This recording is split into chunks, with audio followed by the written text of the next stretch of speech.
Are we live? Let's see here. Let's make sure we're working.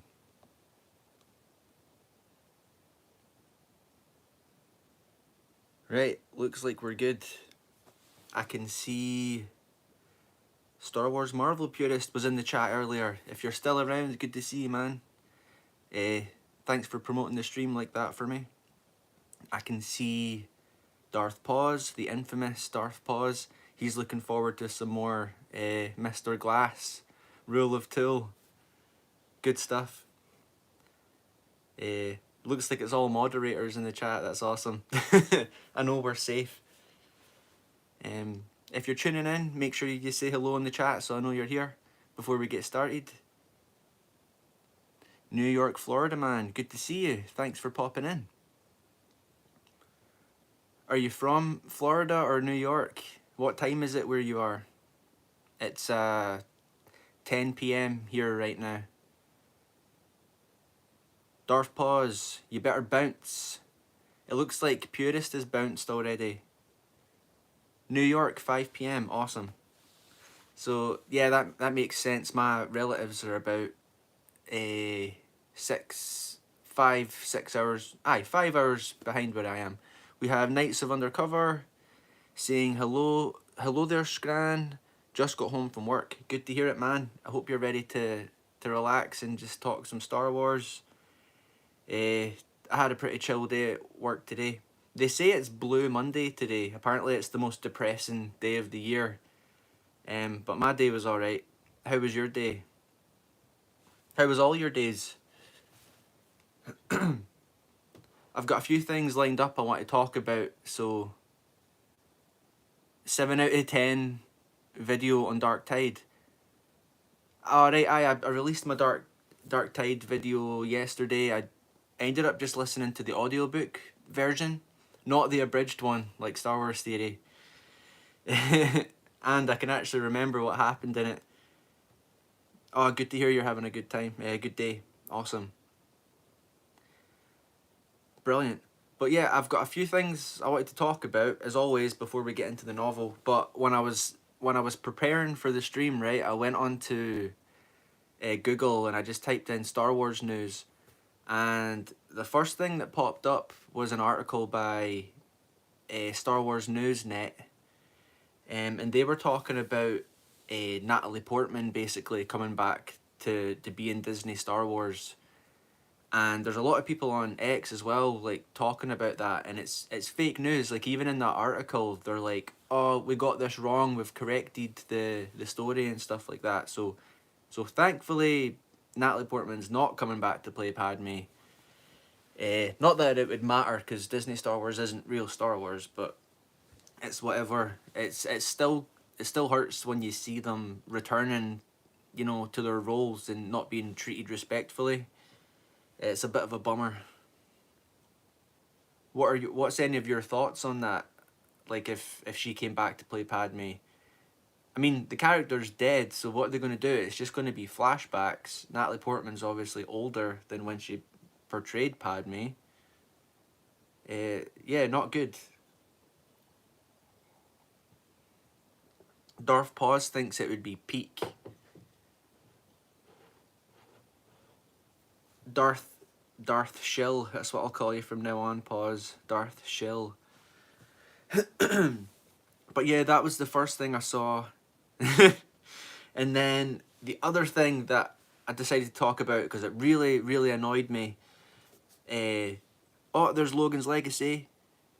Rota the Hutt lore video. Videos are about to pop off. Rota the Hutt, what's going on with that?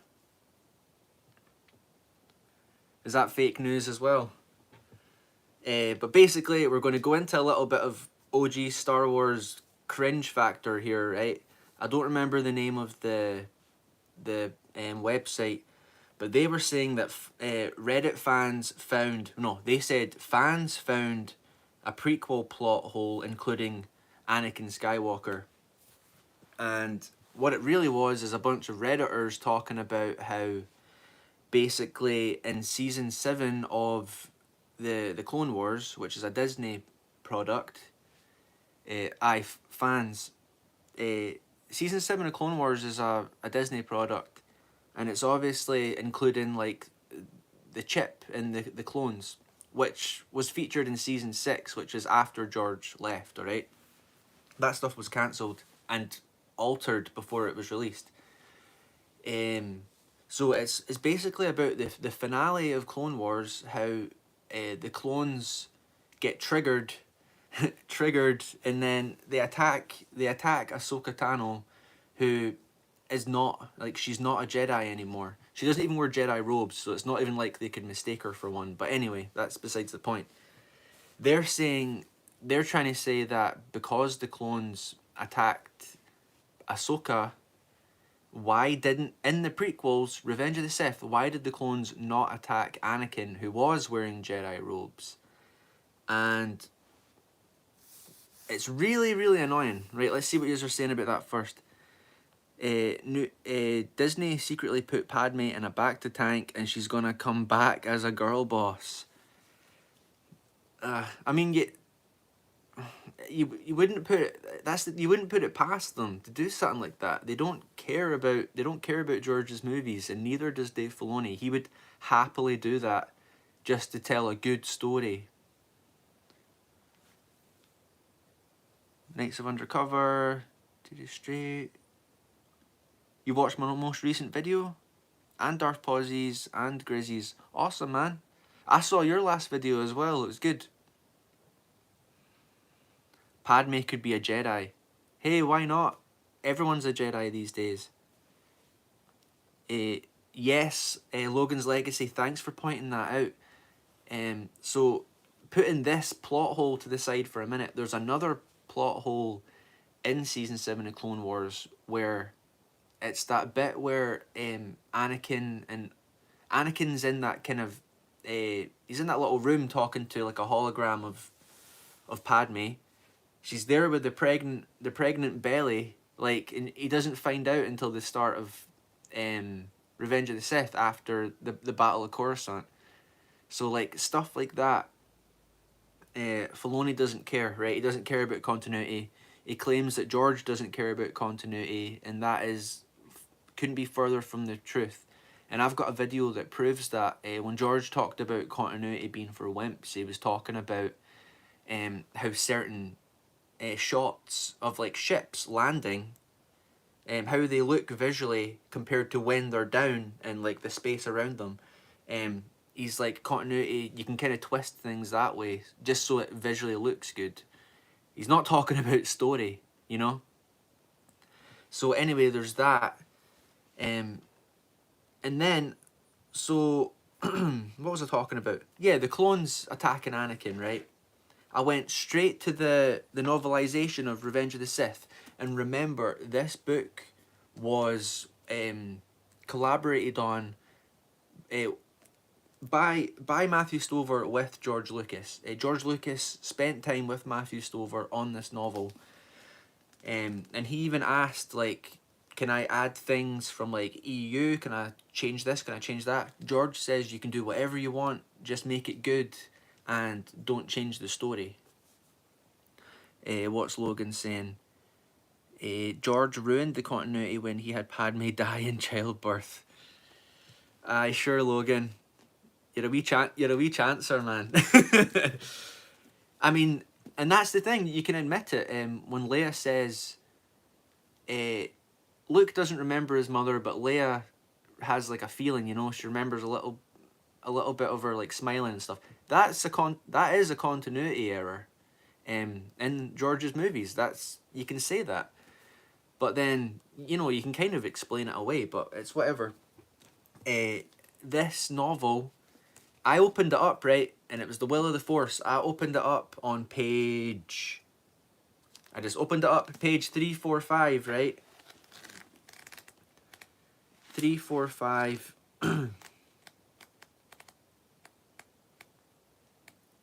And this is just after Anakin kills Mace Windu. Well, he helps kill him, and then he's deemed as Darth Vader, right? And then you get to Commander Cody with Obi-Wan. Remember in the movie, right? In the movie, Palpatine specifically calls Cody. Anakin versus Mr. Glass, aye. Palpatine calls Cody specifically, he says, Commander Cody, execute Order 66. And he's like, it will be done, right? In the book, it's a little bit more abbreviated, but listen to what Commander Cody says. And remember, George Lucas had a hand in this. Cody withdrew the comlink from his armor and triggered it. A holoscan appeared on the palm of his gauntlet. A hooded man. It is time, the holoscan said. Execute Order 66. Now listen to this. Cody responded as he had been trained since before he'd even awakened in his school. It will be done, my lord. The holoscan vanished. Cody stuck the comlink back into its concealed recess and frowned down toward where Kenobi rode his dragon mount into selflessly heroic battle. Here we go. Cody was a clone. He would execute the order faithfully, without hesitation or regret. But he was also human enough to mutter glumly, would it have been too much to ask for the order to have come through before I gave him his bloody lightsaber? So it's not like the clones had this chip, you know, that's a retcon by Filoni, that's later. So that is not a prequel plot hole. That is a Clone Wars plot hole. Just like the pregnant Padme one we talked about. It goes on to say that the order was given around the galaxy to Kashyyyk, Felucia, Magneto, Talon, Krogue, every battlefront except from Coruscant. On Coruscant, Order 66 had already been executed.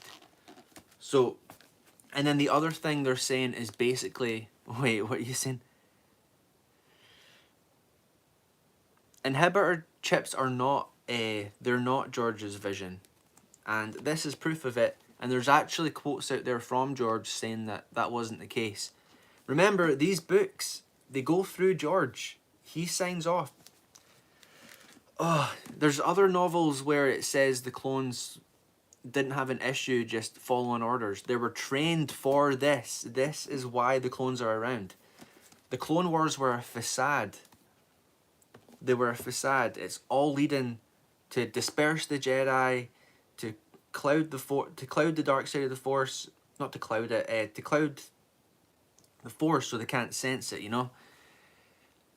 Oh, dude, it really bugged my happiness. I was like, that's badness.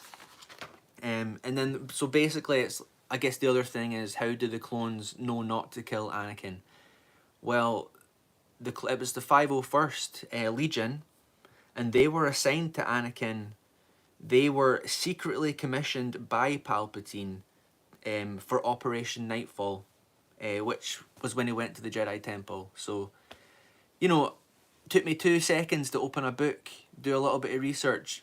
No plot hole. There's absolutely no plot hole. You know why? Because Star Wars is a multimedia franchise, and it has been since 1976, before the first movie came out. Yes, Darth Pause, I'm defending legends. Oh, Knights of Undercover is going to start on Instagram. Yeah, make sure you're posting loads of EU stuff, like quotes that defends this stuff. But yeah, that was really infuriating. I can't stress that enough. Now, the main thing, I actually wanted to take a little moment to pay a little bit of respects. Hey, Star Wars Marvel Purist is here! Good to see you, man. You might have just...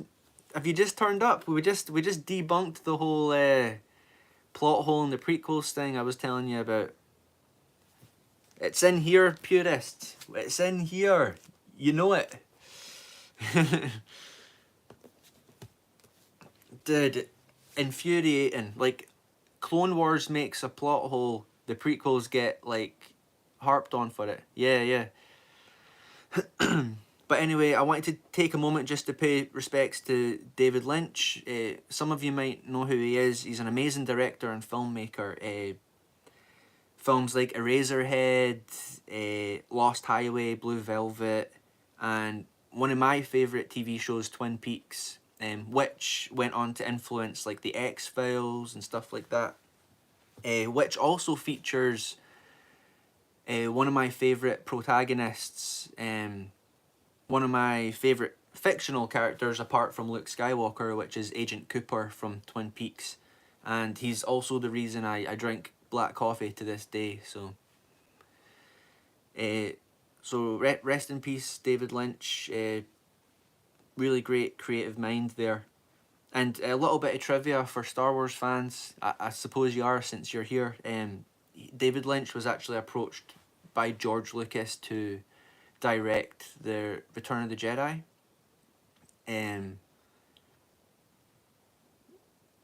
Oh, he's talking to Undercover. So he was approached to do Return of the Jedi. He actually flew out and met George. George took him out in his was it a Ferrari? There's a funny clip where he's talking about it. Whatever it was, George takes him out for breakfast or lunch. And knowing George, you know, American Graffiti and that, George loves cars. He loves driving fast. So he's like flying down. I guess it would have been. It probably wasn't Skywalker Ranch at that time. But anyway, it's a cool little anecdote there. But basically decided he didn't want to do it. I think I read somewhere it was partly to do with the fact that he'd been working on Dune, you know, the 80s Dune movie.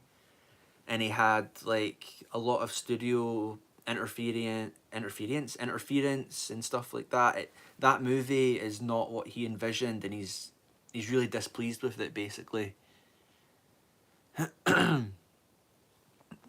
Oh, he's talking about the Melvin tournament.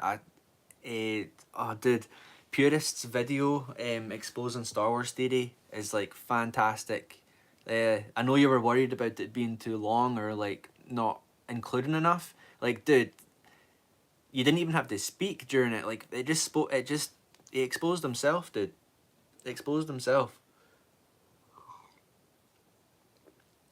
And then I think it was Chuck's video about the cardboard cutout. That was amazing. Purist was just punching down for like 27 minutes. The cardboard cutout one from Chuck was really funny as well. And I can't remember who did the holiday special one. That one was a bit bizarre, but it's all good. I hope Melvin does it next year. I'd love to have a bash of that, like. So yeah, before Purist, you're just jealous of the big corporate Disney Star Wars channel.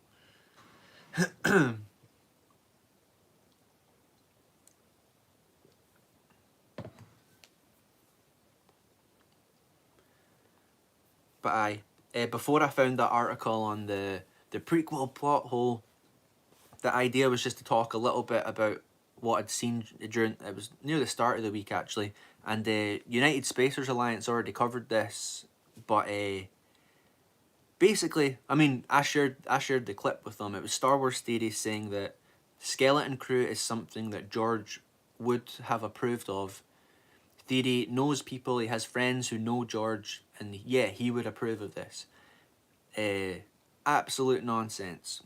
George has stepped away from Star Wars and has made it quite clear that Disney Star Wars is not his vision or philosophy. He has said that he's lost control of it. They didn't use his treatments or even keep him around for guidance. So George has nothing to do with it. He doesn't care. He stepped away. He probably misses it. He probably misses having control of it. But yeah, and he recently said at the Cannes Festival, he said that he lost control of it. They didn't, where was it? No, that's not when he said that. He said when he sold it, they made other ones, and a lot of his ideas got lost. And that's a lot to do with like the concept of the Force and stuff like that. And when he's talking about like they made new ones. Dave Filoni's a part of that. The savior, the Padawan. Pause says Theory always brings up that he has friends that know him. Then how come Theory's never gotten a chance to speak with George Lucas? I don't understand. He's definitely got connections at Disney Lucasfilm. He's been getting the free stuff. He's been getting called out to play games in advance and stuff like that. Purist showed all that in his video. He knows Nick Gillard. Insider normie. But yeah, Disney Star Wars isn't Star Wars. Like, people are just going to make excuses to watch it. It's sad. It's sad how low people's standards are, and you know, just stick to your principles. Just stick to your principles. It's not difficult. All Disney's done is destroyed Lucas's universe. But yeah, people just can't stop watching it. I don't know why that is. I mean, it's probably just to be part of the conversation, but like,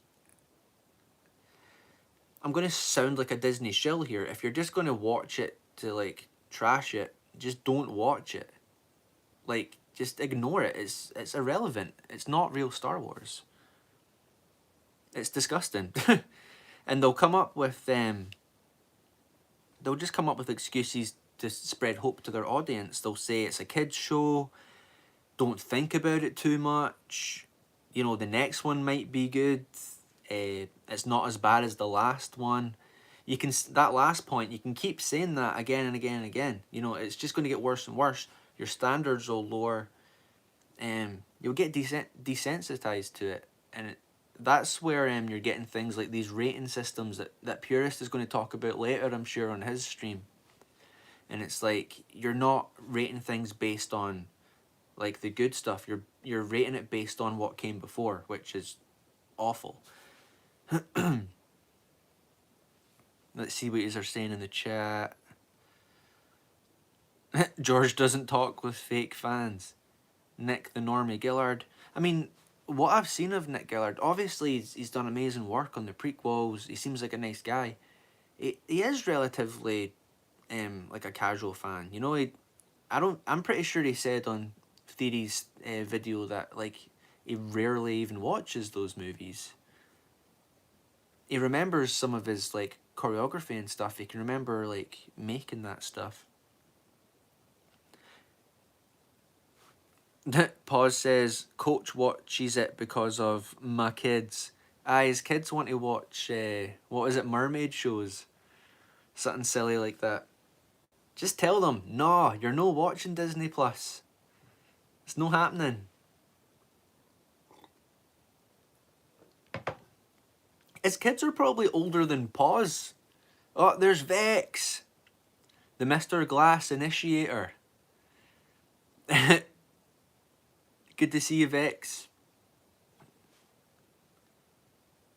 You've no missed too much. We debunked some plot hole in the prequels, and we're just talking a little bit about Fence Riders, I guess. Hope you're doing well. Oh, cheers, dude. Yeah, I'm having a good day. It's been alright. As good as a Monday can be. Mundane Monday. Which Disney Star Wars mug do I have today? It's no Star Wars. I think it technically is Disney. It's Eeyore. My spirit animal. Oh yeah, Vex. Darth Paws got exposed for sure, like. I wonder who did that. And it's funny how believable it was as well. Like, people were pretty quick to be like, oh, Paws needs to be, like, taught a lesson in that. Winnie the Shell. Well, Paws, there was a time where, I don't know, let's not give Disney any praise here. Not on this channel. But, like, even you've said before, Paws, like, Pixar stuff, you know, most Pixar stuff was amazing back in the day. Like, I'd say, like, the first Toy Story movie it's almost as special to me as like Return of the Jedi. Like the amount of times I've seen it in my lifetime.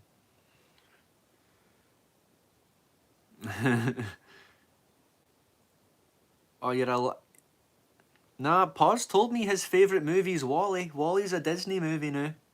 Right?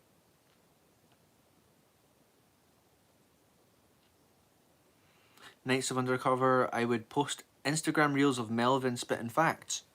You don't need to post Melvin stuff. Just make your own stuff. You obviously know what you're talking about, man. I mean, Wall-E is a good movie.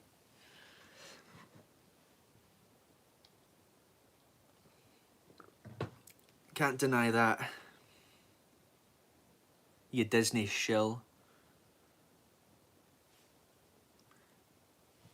Hey, you used to like Dave Filoni? Well, before like until you do your research and like get into the EU and stuff, it's like why wouldn't you believe what people say?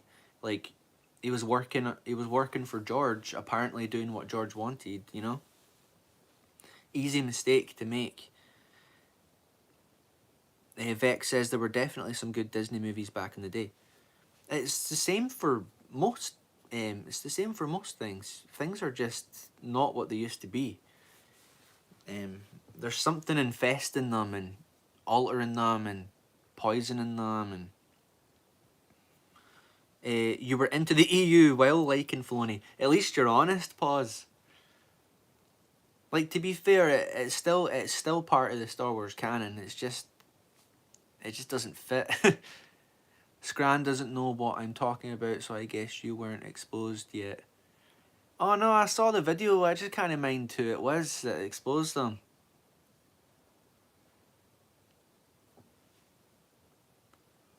He deserved it nonetheless.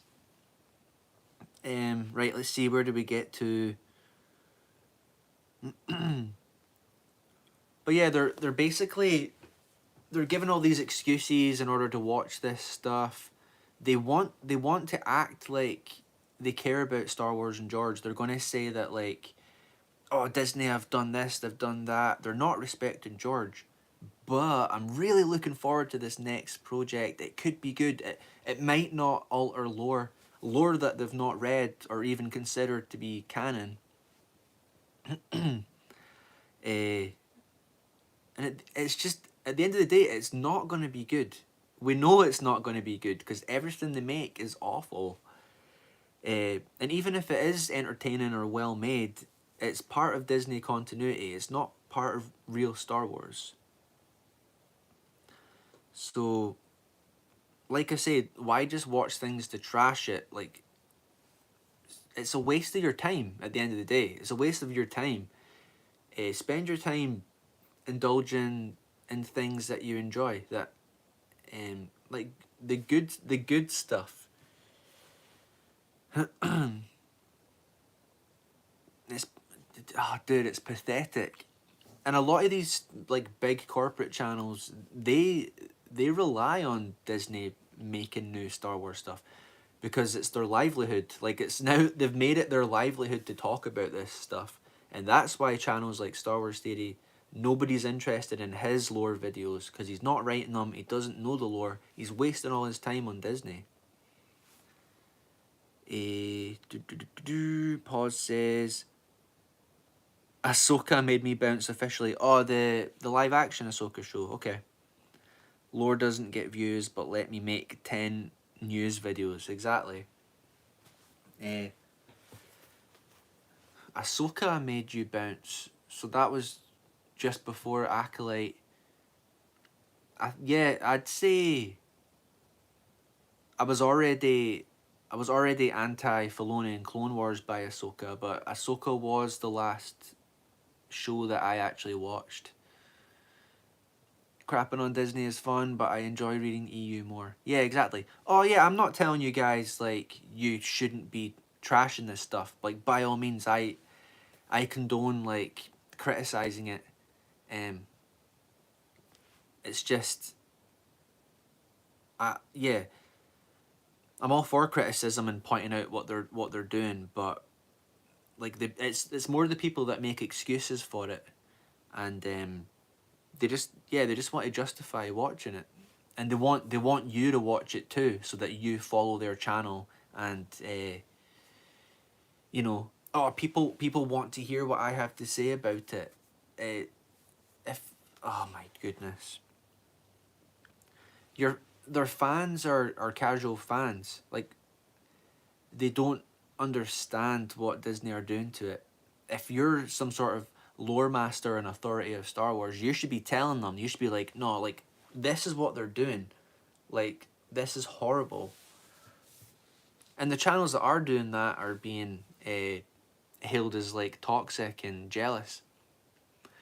Uh, I feel like doing YouTube full time would make you change your views for money. What, me? I don't know about that. Would you change your views and your principles and your morals for money? I don't know. You can't let your material possessions own you. You know what I mean? I'm moving country in about a year, hopefully less. Like, not you. Aye. I'd give up all my stuff in an instant, and I'm by no means well off either. It's a struggle. No way. If say my channel got big enough and Disney were like, oh, go and promote this on your channel, I'd say take a hike.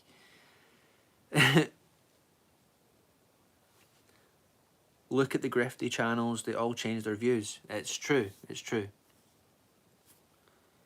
Vex says, if you haven't read any of the EU, you won't fully comprehend how bad Disney has done. I think that is why a lot of these casual fans hold on to the hopium. Yeah, like, agreed. Like, before I got into the EU, you know, you're watching kind of out of morbid curiosity, you know. Dan Blackroyd, I exclusively promote Disney and only Disney. I don't know what to say to that. That came out of nowhere. I've never seen you shill for Disney in my puff. Oh, you can clip that. Oh, that was sneaky.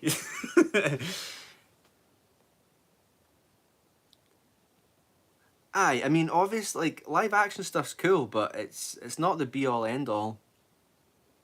Aye, I just got trolled by Liquid Blake.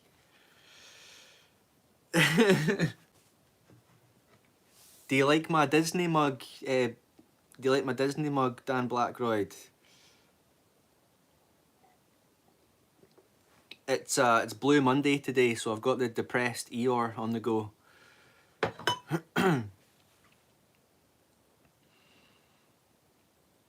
I walked into that one like, let's see. So yeah.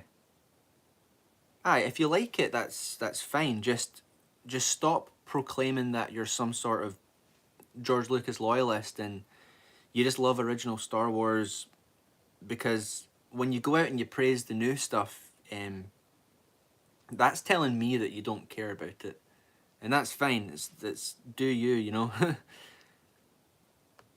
But yeah, I care about it, and all of you guys care about it. So you should call it out when you see it. Vex says, I'm about a third of the way through Shadows of the Empire. Really enjoying it so far. Oh, nice one, dude. I think you told me a couple streams ago you were reading that. Awesome. When you're finished, go and check out my video, because I covered all of like the multimedia project and stuff like that. Oh, Darth Pause actually did change his tune before he was told to change his tune. Right? That was, you did it preemptively, like Disney preemptively calls you everything under the sun, eh? Oh, cheers, Vex.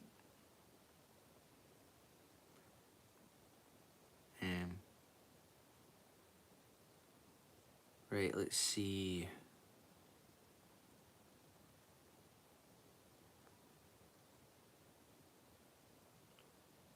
Oh yeah, I was just going to talk a bit about Purist's Melvin tournament video, but we spoke about it earlier. You should definitely check that out, especially if you're not believing anything I'm saying. Like, I'll just be posting that link to anyone that disagrees with me from now on. Darth Paws hates legends. We know it. Dude, every single time I post something, Darth Paws is in there and he's like, "Why are you talking about fan fiction?" And he's like, "That's just legends. That doesn't matter." And I'm like, I know for a fact Darth Paws loves this stuff. And then what happens is normies come onto my videos and stuff and they start liking what he's saying. And it's infuriating. And that's why I had to expose him about a week ago. That's the kind of stuff he's been doing. Dan says, Legends. That's the one Tim is always telling me to buy. Great book series, I hear. I think he's been telling you the opposite, Dan Blackroy. But you can't have been listening because you've only read one Legends book. The Leader of Legends. Right. That's how it goes.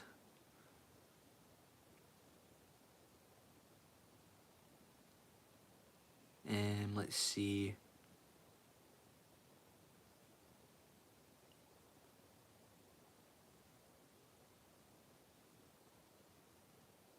I can't even read my own flipping.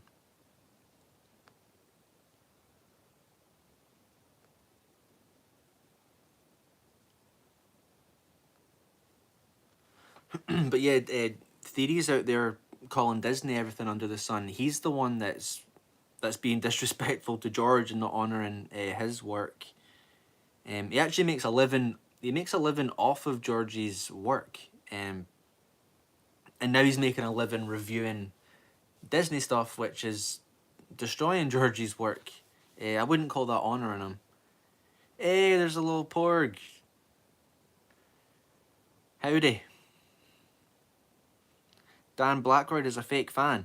Actually, Vex, I'll have to stop you there. Dan Blackroyd is he's the only purist I actually know of, in the truest sense of the word, because he views the Phantom Menace as the be-all end-all. Like, the Phantom Menace is Star Wars. You watch Phantom Menace from start to finish, you've completed Star Wars, so... Scran wants to make a living off of Legends. I don't want to make a living off this stuff. I just like talking about it.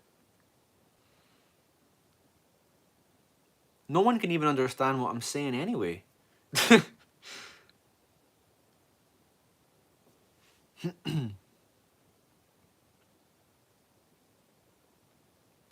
yeah, maybe if I start riding the fence, I'll do better on my channel. But yeah, we can talk some good stuff. I recently finished Dark Tide Onslaught. Like I said, I did it on audiobook, not the abridged version like the Star Wars Theory did. Vex is asking who's my favourite EU character. This might be like a cop-out, but I really like Leia. I really like Leia in the EU. Leia Organa Solo. I really like the way she's portrayed, and how she can use her the Force abilities and stuff. But apart from Leia, I really like. I really liked Annalene from the Kenobi novel. Annalene and Oren Galt, they were written really well. And there's a character in Dark Force Rising. Oh, I was talking about this the other day. What's his name? He's basically one of the generals that helped start the Kenobi's not a terrible novel. Didn't let Greg get in your head. Blake. I keep calling it's Liquid Blake, but it's Dan Blackroyd here. Exactly, I'm the most loyal to George. Episode 1, no more needed. And you know, you're not. It's not far away from the truth because I genuinely think that the Phantom Menace is like that's like purely George. You know, Leia is awesome. I think Han is written so well in the EU. Yeah, a lot of people think he's like written out of character in a lot of cases, but I always make the argument that when Han's put in situations where he doesn't know what to do, he kind of loses his mind a little bit. He doesn't know how to act. Um, but yeah, I was talking about that general in Dark Force Rising. He helped start the New Republic, um, but Mon Mothma actually took over from him, and he felt like he kind of got kicked out of it. Um, and then basically at the end of that novel, like he wants to come back and help, but he doesn't want to ask. He wants to be needed. And then there's a moment at the end of the novel where he comes to help them out with the Katana fleet. And they ask for his assistance, and he gets this kind of like not a redeeming moment, but kind of like his moment of glory, and it's just really well written. But I understand he comes back in New Jedi Order. Little Porg says Scran's favourite episode is 6. You know my favourite episode. It's Empire Strikes Back. Number 5. Your favourite's number 6. Chewbacca is written terribly. He's killed by a moon. Well, if you're going to kill a Wookiee, you better use a moon.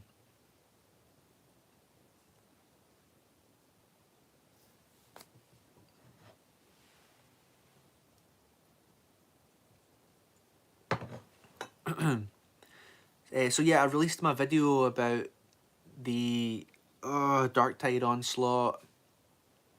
The audiobook I used was really cool because it was obviously AI, but it didn't come across like that. It sounded like it could have been made in like the early 90s. It was really relaxing to listen to, actually. That little blonde boy turns out to be Darth Vader. No, I don't like that idea. Stop it, one. That's brilliant. Prequels do not suck.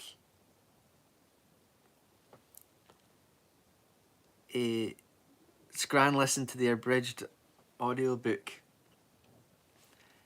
Aye, what was the name of it again? Oh, Vector Prime. Dude, he couldn't even remember that Chewie died in that book. It's like the main thing that you remember from it. Apart from that, Darth Paws is going to be upset. I didn't get a chance to play KOTOR some more this weekend. You know, it is what it is. But I was talking to... Oh. Is it better than the Kenobi audiobook? I couldn't tell you. No idea. You'd better... Dan Blackcard, you'd better check that out if you're going to be checking out John Jackson Miller's Batman sequel. Might give you an idea of what you're in for. Is that like a recent thing, by the way? I didn't take a proper look at it, the Batman sequel, because it's obviously not Batman Returns. But Michael Keaton is the true Batman, in my eyes.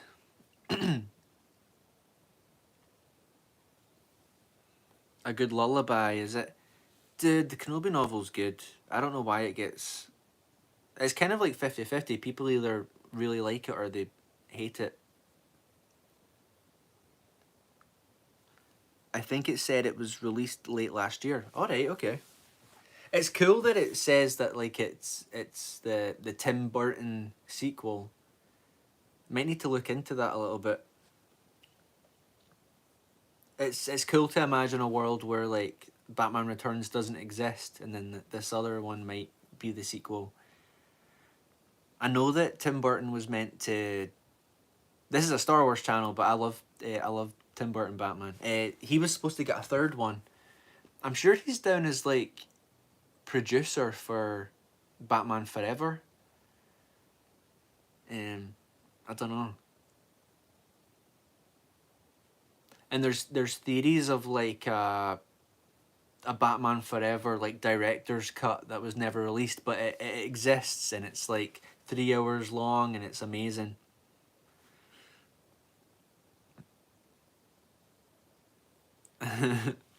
You know, if you're going to reread it, pause. You better get started. It's going to be past your bedtime soon. Aye, cheers, Vex. It's brilliant. It utilizes Obi-Wan perfectly. It's like an act. It's the Kenobi novel's like an actual western. It's not like Mandalorian where it looks like a western. It's got guns. It's got like sand. You know, it's ridiculous. It's an oh Disney Star Wars. But yeah, the Michael Schumacher Batman movies. You've obviously got Batman Forever, which is a bit more tolerable. But then you've got Batman and Robin, which I actually, when I was a kid, I loved that movie. It was just really campy, and Batman had all these crazy gadgets. He had like a. Paws might be too young for Batman and Robin, which is wild. He had like the.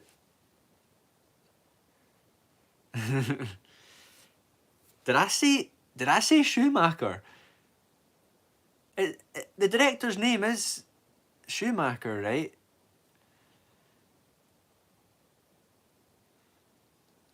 Correct. Joel Schu. Joel Schu. Oh, dude, the internet's forever. Joel Schumacher made Batman Forever and Batman. Dude, I need. Oh, this is why. This is partly why I need to upgrade my streaming thing so I can look this stuff up before I embarrass myself. That's why it's good to have people like Dan Blackroyd around who knows his stuff. Um, but like he talks about those movies because he made any fans of the Gerard Butler Phantom of the Opera movie? I know my wife loves it, but he made that and it's brilliant. I love that movie. Uh, but the Batman ones he did, they're the way they are for a reason. I like to believe that. It might. I don't think it's just because they're bad movies. I think he had a vision for them where it was kind of like it was supposed to be kind of like on a stage. I'll find the video I saw and I'll explain it to you next time. I think that it's just a stylistic thing, like the way those movies are. And they're entertaining. Like I'd watch Batman Forever and even Batman and Robin over the Acolyte. Take that for what it's worth. Gotham went from gothic, dark neon to dark neon circus. I thought that stuff was cool. And when Robin and Batgirl go out like racing and stuff like that, it's cool.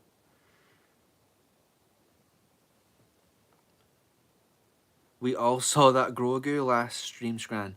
Grogu was Grogu wasn't he here last stream, was he? I know I went to the toilet for a few minutes, but I'll need to check back the. I'll need to watch that back. Uh, what was I talking about? Aye, Kotor. So I'm still stuck on Dantooine. I was actually going to play it earlier, but I couldn't get this stupid switch to connect to the TV because I'm useless. Like that's how useless I am.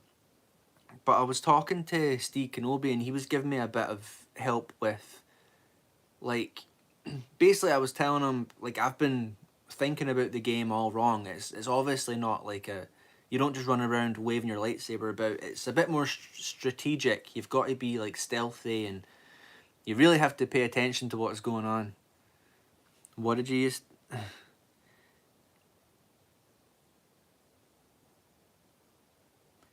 Might be the wrong crowd to say this, but Mando was very entertaining and fun to watch. Scran has trouble with turn-based combat. It's the whole idea of, I'll be honest, you know how like, that was another thing he said to me. You know how you can pause it while you're fighting. I didn't know you could pause it and then take your turn. Like it's kind of like D&D where you roll a dice and you hope that you hit them. It was definitely different from Returns or Forever. Oh, it was definitely different. I'll give you that. And I always really liked Poison Ivy in that movie as well. Oh, and Batgirl. I'm waiting for Little Porg to give me a hard time for saying that. I had like the Bat credit card and stuff like that. Slow your roll.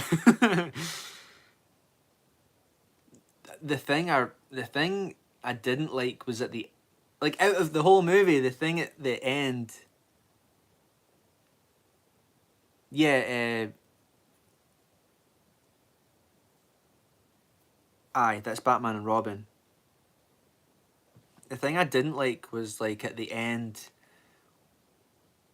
Dude, I'm saying I didn't like it. Like, in hindsight, I don't like it now, but at the time I thought it was awesome when they're getting all suited up and they've got like the silver badges and stuff and they're getting all their batarangs. Like, it's awesome. I'd love to do that every day before I go to work. Yep, KOTOR is too challenging for Scran. It's true.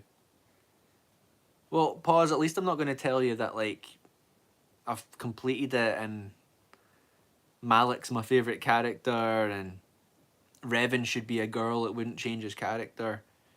You know.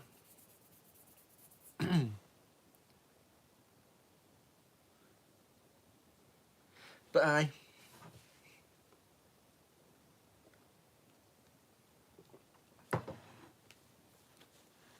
you do get quite frustrated when you play it.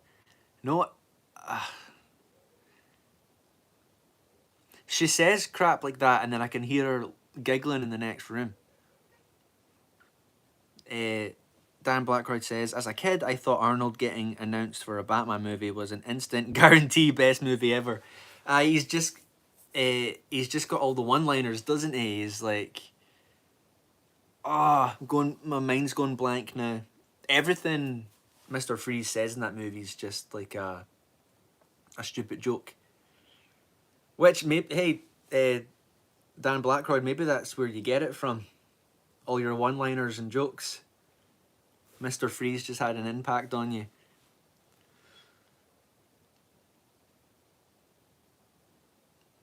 I'd like it. It really bugged my happiness because obviously Val Kilmer changes into George Clooney, but Robin stays the same. So I'm like, it's the same Robin, but a different Batman, but it's technically a sequel. That kind of stuff bugs my happiness.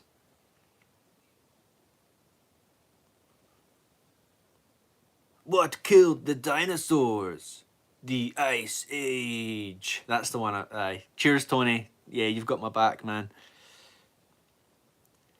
Uh, Batman Scran. That's the next channel. Batman Scran. While we're on the topic,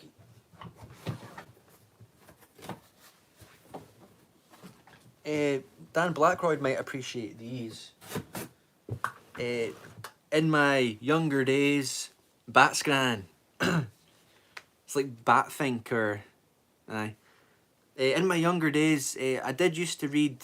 I was never into like issued comics, but I really liked graphic novels. Mostly, I read like Civil War, Secret Invasion, but I mostly liked Batman graphic novels.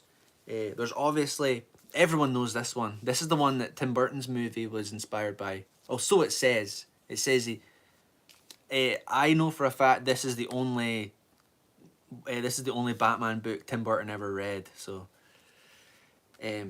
but amazing. Like, this is a good read. Like I remember reading this for the first time and just, you know, just being mind blown, just being fully immersed and loving it. So the Killing Joke. There's also an awesome band called the Killing Joke, but they're too advanced for you guys. Let's see. I mean, There was the uh, Dark Knight Returns by Frank Miller. Amazing, amazing, amazing, amazing. I can't say enough. Amazing. The artwork, the story, it was like thick. It was huge. Amazing graphic novel. And I mean, obviously, most graphic novels are made up of comic runs. You know, you've got Year One. My wife actually bought me these because when I got older, and I moved out, I gave a lot of this stuff away. But she bought me a few of my favorite ones again. Year One by Frank Miller. He did Batman, The Dark Knight Returns. Long Halloween is probably still my favorite. I had that one, but I never read it. Nah, I haven't read that one. This one's really good. This is kind of like this one and Dark Knight Returns are kind of like bookends. Like he wanted to do like the beginning of Batman. This is super realistic. It's obviously where like the Robert Pattinson Batman took all its inspiration from. What's Purist saying? Scran, look for God Loves, Man Kills, and Triumph and Torment. Those are dedicated Marvel graphic novels. Alright, okay. Alright, aye, Tony, The Dark Knight Returns. So it's obviously the Nolan movie, but I'm talking about the graphic novel. Fantastic read. It's awesome. But this is really good. This is kind of like Batman starting out, and he's not quite there yet. Like, he's getting beaten up. He's not doing so well. He's just learning. And let's see. This, Dan says, they borrowed from the end of Year One for Nolan's Dark Knight with Gordon and his kid. Oh, yeah. Aye, I see what you're saying. Oh, the animated movie adaptation of that. Nice one, Tony. Sorry for doubting you. I didn't know that was a thing. This is my favourite Batman graphic novel. It's called Through the Looking Glass, and it's kind of like Batman in an Alice in Wonderland scenario. I've not read it in quite a few years, but he kind of gets like drugged or he's hallucinating, and he kind of goes through the story of Alice in Wonderland, and he's after the Mad Hatter, who we know in the darker Batman stories, the Mad he's not a nice guy whatsoever. Especially in the Arkham Asylum graphic novel, some really dark stuff. But I mainly love this for the artwork. Check out how weird it is.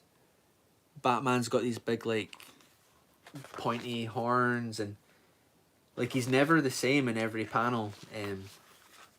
Let's find a good one. You know what I mean? Just awesome. I love the smell of graphic novels as well. Not in a Joe Biden kind of way, but you know. What's that one? Oh, I've got A Lonely Place to Die In as well. I've not read that one in a long time.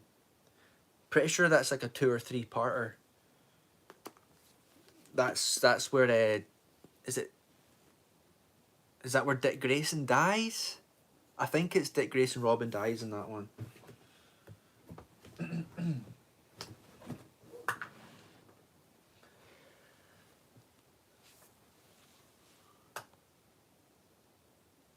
Dark Empire has good art. That's about it.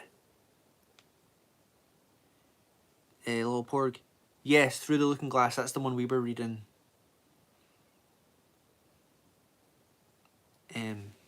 Yeah, I love that book.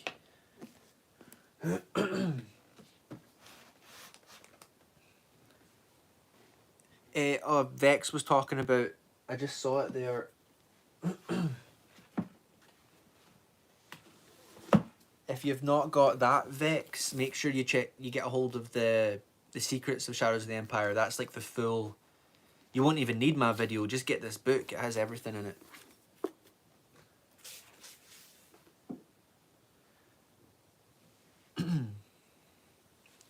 Gran Wayne. I used to have one that was like Batman's son, Damian Wayne. I didn't really like that stuff. When I was growing up, I always liked Nightwing. You know, when Dick Grayson leaves Batman and he becomes Nightwing. Yeah, no problem, Vex. I'm sure you already know about that stuff. I like to share it just in case, because not everyone's aware of it. Not everyone knows.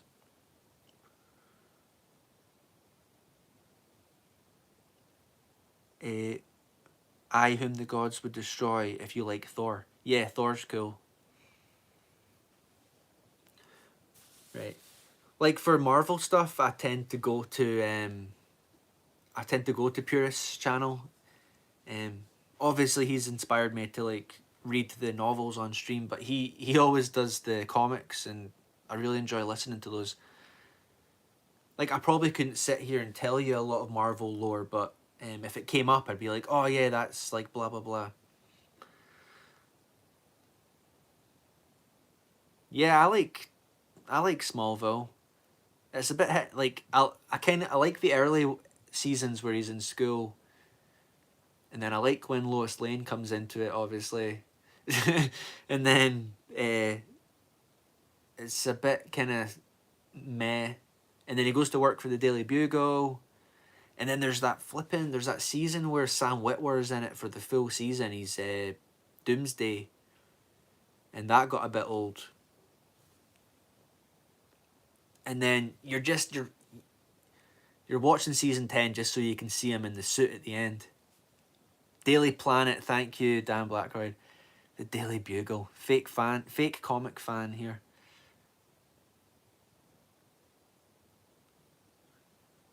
But yeah, if anyone's interested in Marvel stuff, go to the Star Wars Marvel Purist channel, and he sometimes has Dan Blackrod on there because he knows his stuff as well. I like when Tim does those streams where you just showcase your comics. Dan Blackrod always has some really cool comic art there to show.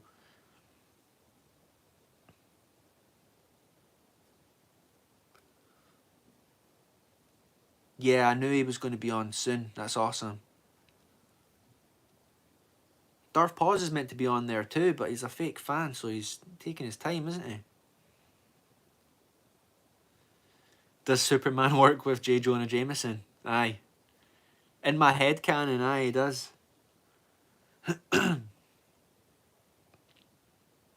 dude, now I'm in a Batman mood. Ugh. Right. I'm going to need to go to the toilet real quick. I understand if you have to leave, but I'll be right back. So, if you leave, you're a fake fan or you're a shill. Remember that.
Oh, hi there. Is Star Wars Scran gone? I couldn't help but notice you guys were talking about legends. And then I heard a lot of talk about Batman and Robin. You know, that's like the best Batman movie ever made by Michael Schumacher. No, not Joel. Michael Schumacher. You guys better not tell Scran I was here, okay? I remember specifically telling you guys to stop talking about legends. It's not canon, okay? All these books are a waste of your time. You should come and subscribe to my channel, okay? And, that's basically it. I gotta get going. I can hear him coming. See you later, guys. You toxic elitists.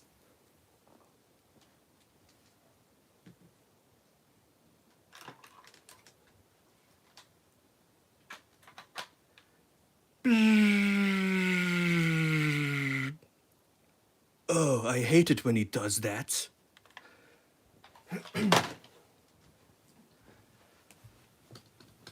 Sup, dudes? Grogu, what are you talking about? Gap alert? What happened? Baby Yoda was here. Did someone give Jacob the link?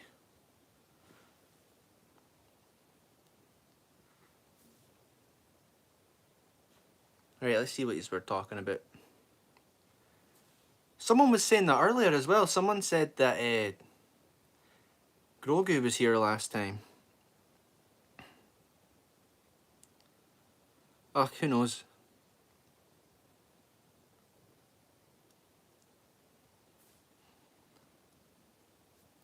Good Obi-Wan impression. That's why I'm here.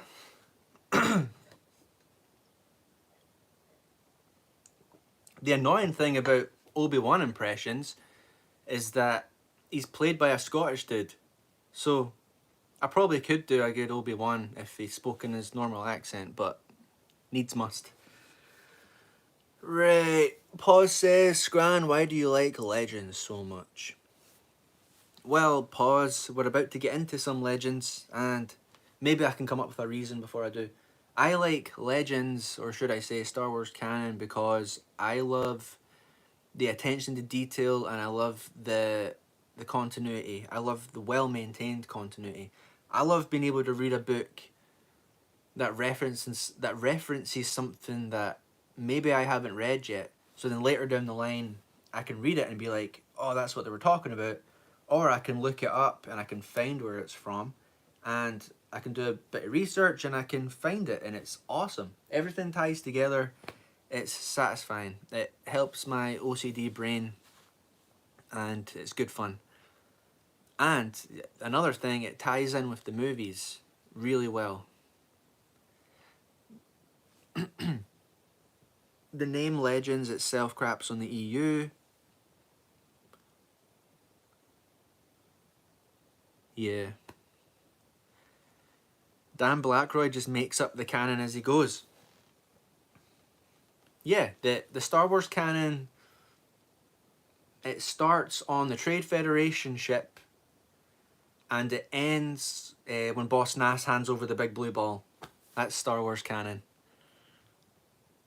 Did I get that? Did I get that right?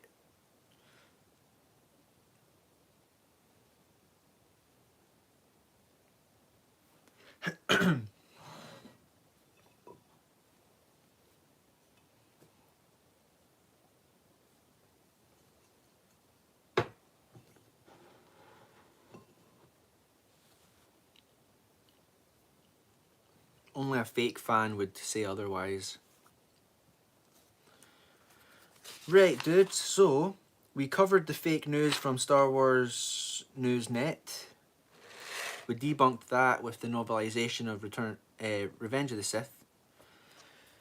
We paid homage to David Lynch. We... there's more of you in chat now. Is there any David Lynch fans in the chat? Like, what's your favourite David Lynch movie? Mine is Eraserhead.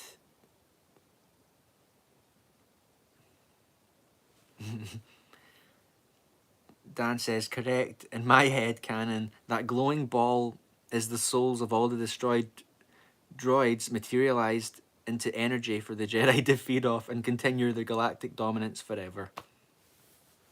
Boss Nass over Palpatine. You know, that's it's better than anything Disney continuity have conjured up. And it doesn't really affect the lore.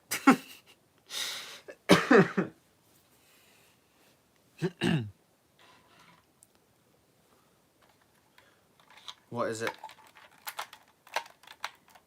Yeah, this is like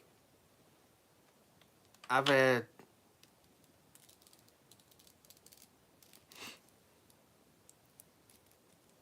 I can't remember what I was going to do. We're just playing with toys at this point.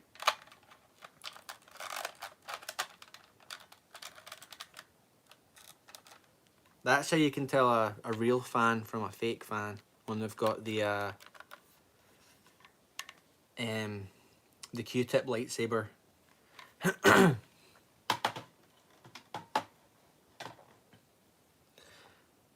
Right, folks, we have been going. Oh,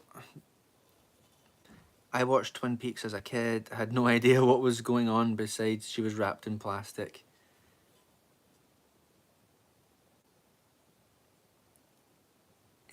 Twin Peaks is good. It's really bizarre.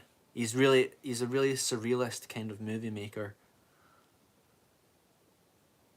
And that show was intended to never have like a resolution as well, because he was kind of poking fun at all these crime shows where like they show you the murder at the start and then it gets solved. Well, this was a murder that was never supposed to get solved. Attack of the Clones is amazing, but it doesn't count because Phantom Menace is Star Wars.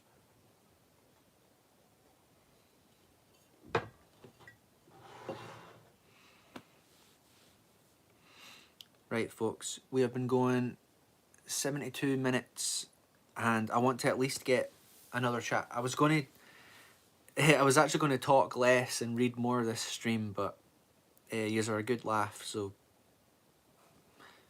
The Critical Drinker likes Solo more than Phantom Menace. They never made any clones. Did the Critical Drinker actually say that? That Solo is a better movie than the Phantom Menace?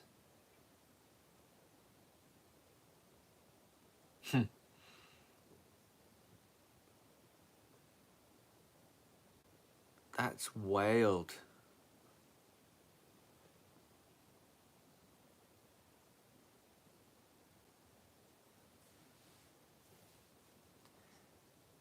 Wait, pause. Are you wanting me to reenact the scene? Because I don't have an Anakin action figure.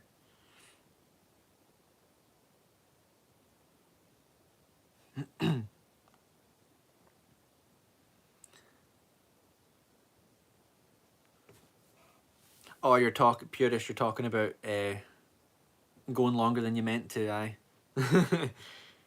Well, that's the cool thing about your streams. Like, people act like you're just talking about theory for views, but like your streams go on for about 3 or 4 hours, and most of the time you're talking about like the books.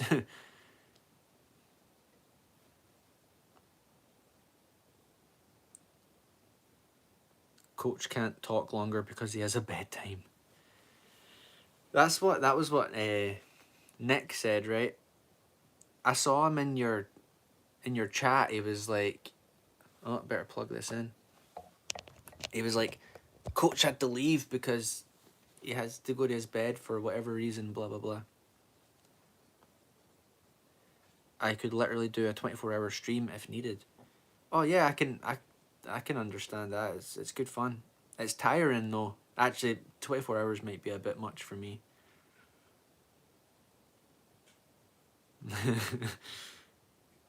I don't need to mentally prepare like Stupendous Wave or Dash. Yeah, those guys are wild. I mean, I get like before I come on, I'll maybe like get myself set up and kind of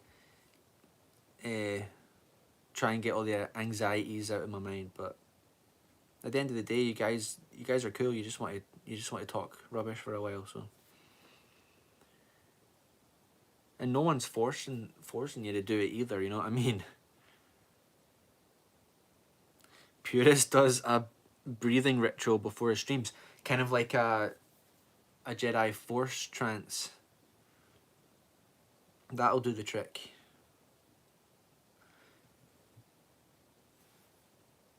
Right, it is just after 11 p.m. here. If I'm going to read this chapter, I'd better do it now. So, thanks to everyone that has joined in the conversation. It's been good fun. If you need to hit the old dusty trail, I understand. Not everyone wants to sit and listen to me ramble. Qui-Gon did the same thing in The Phantom Menace. Such a good moment. Oh yeah, when at the end when he's about to fight Darth Maul, that bit's epic because Qui-Gon's obviously like he's meditating, preparing himself. Obi-Wan's freaking out behind him, and then Darth Maul's like pacing back and forth like a predator, you know.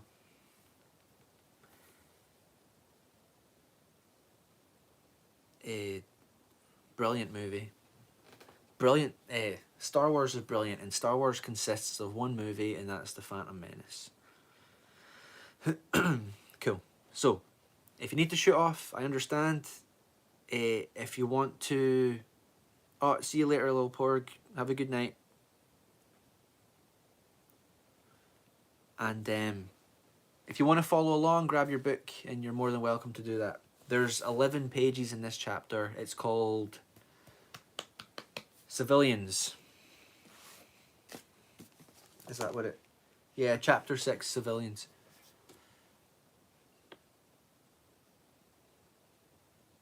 All it takes is one a day, one new recruit to my Phantom Menace cult, and we will win. You know, Dan Blackroyd might have a point there. Instead of, like, preserving EU and lore and exposing the Fence Raiders and Shills, everyone should just unite and watch The Phantom Menace. Because if that's all there is, there's nothing much you can debate, you know? Scran saw The Phantom Menace in theatres for the 20th anniversary. No, I didn't. No, I didn't. I saw Phantom Menace in theatre for the 3D release when that came out. Because he was supposed to be doing all of them, and he didn't. I didn't see Phantom Menace in theatre when I was a kid. I was only... let's see, 1999, I was 4. I did see Attack of the Clones. I was 7 turning 8. And then Revenge of the Sith I saw when I was 10.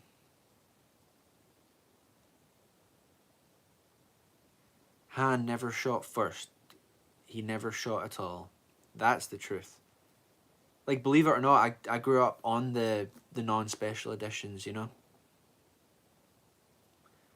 We're not all little embryos like Darth Paz.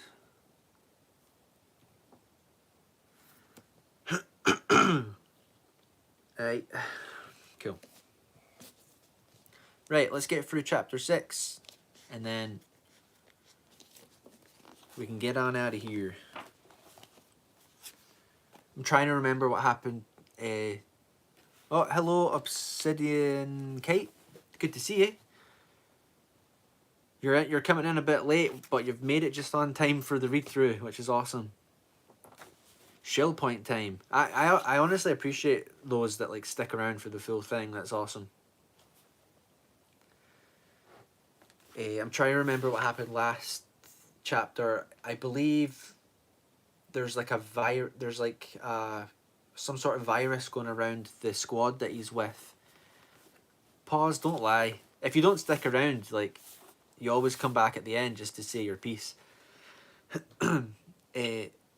Mace Windu had to kill one of the team members he was with because there's some sort of virus eating away at them.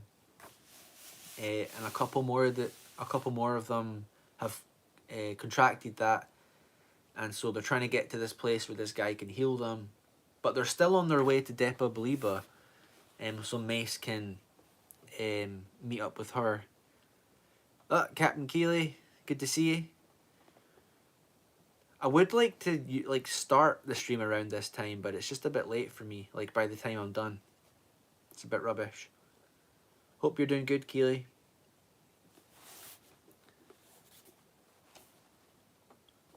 Oh, well, cheers for that. Hello. Hello, hello, hello. There was loads of good action scenes last chapter as well with Mace, kind of derivative of the Tartakovsky. Try and say it. Pause. Tartakovsky. Jendi Tartakovsky. A bit derivative of the Mace Windu episode of that. Maybe not as over the top, but really cool. Right, let's go.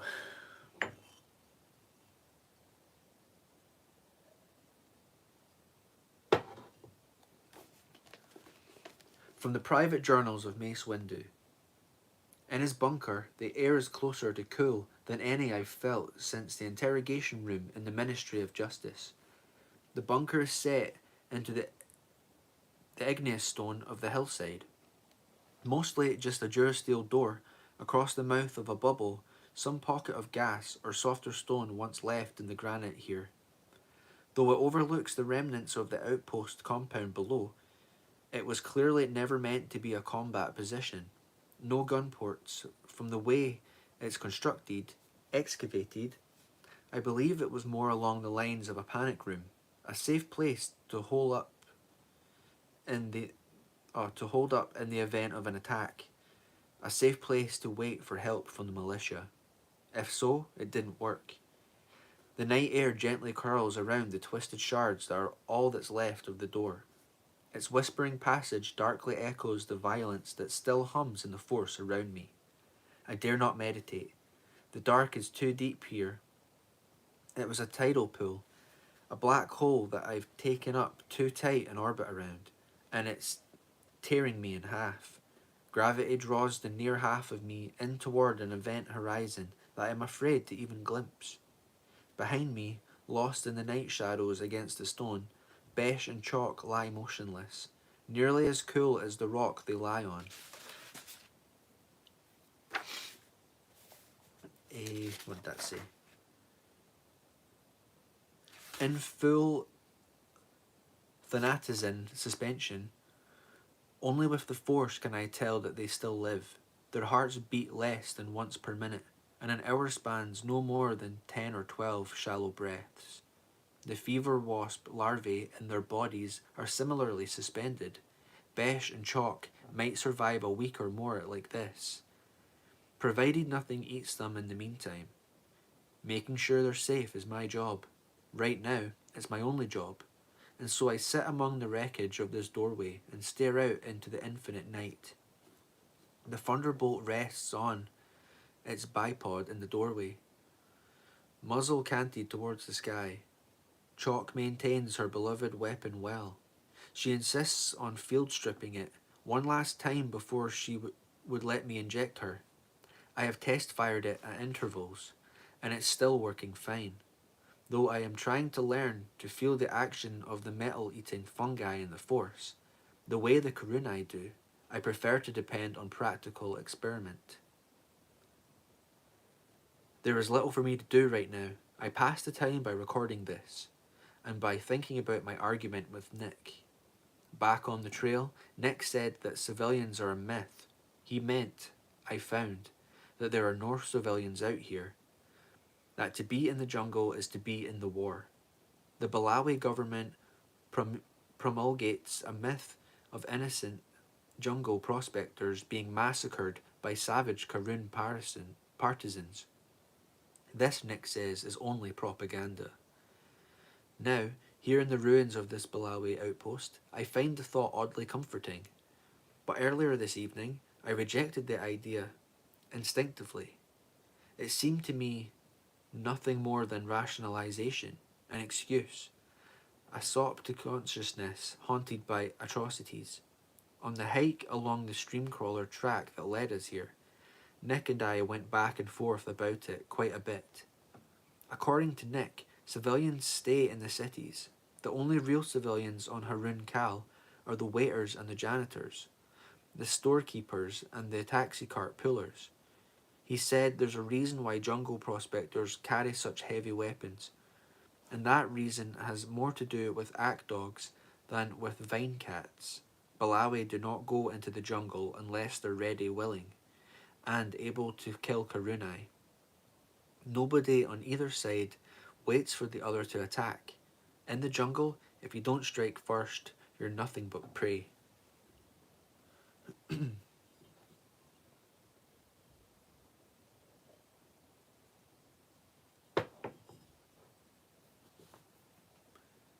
Yeah, I agree, Pause. That's what always comes to my mind. Like the way he, yeah, he's brilliant with visuals. Then I asked him about the dead children. It's the only time I've yet seen Nick angry. He wheeled on me like he wanted to throw a punch. What children? He said. How old do you have to be to pull a trigger? Kids make great soldiers. They barely know what fear is. It is wrong to make war on children, or with them, and I told him so.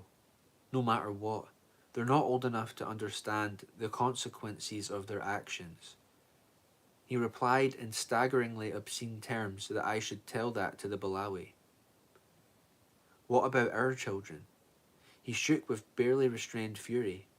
The Jups can leave their kids at home in the city. Where do we leave ours? You've seen Pelikbah. You know what happens to a Karun kid on those streets. I know what happens. I was one of them. Better blown to pieces out here than having to survive like I did.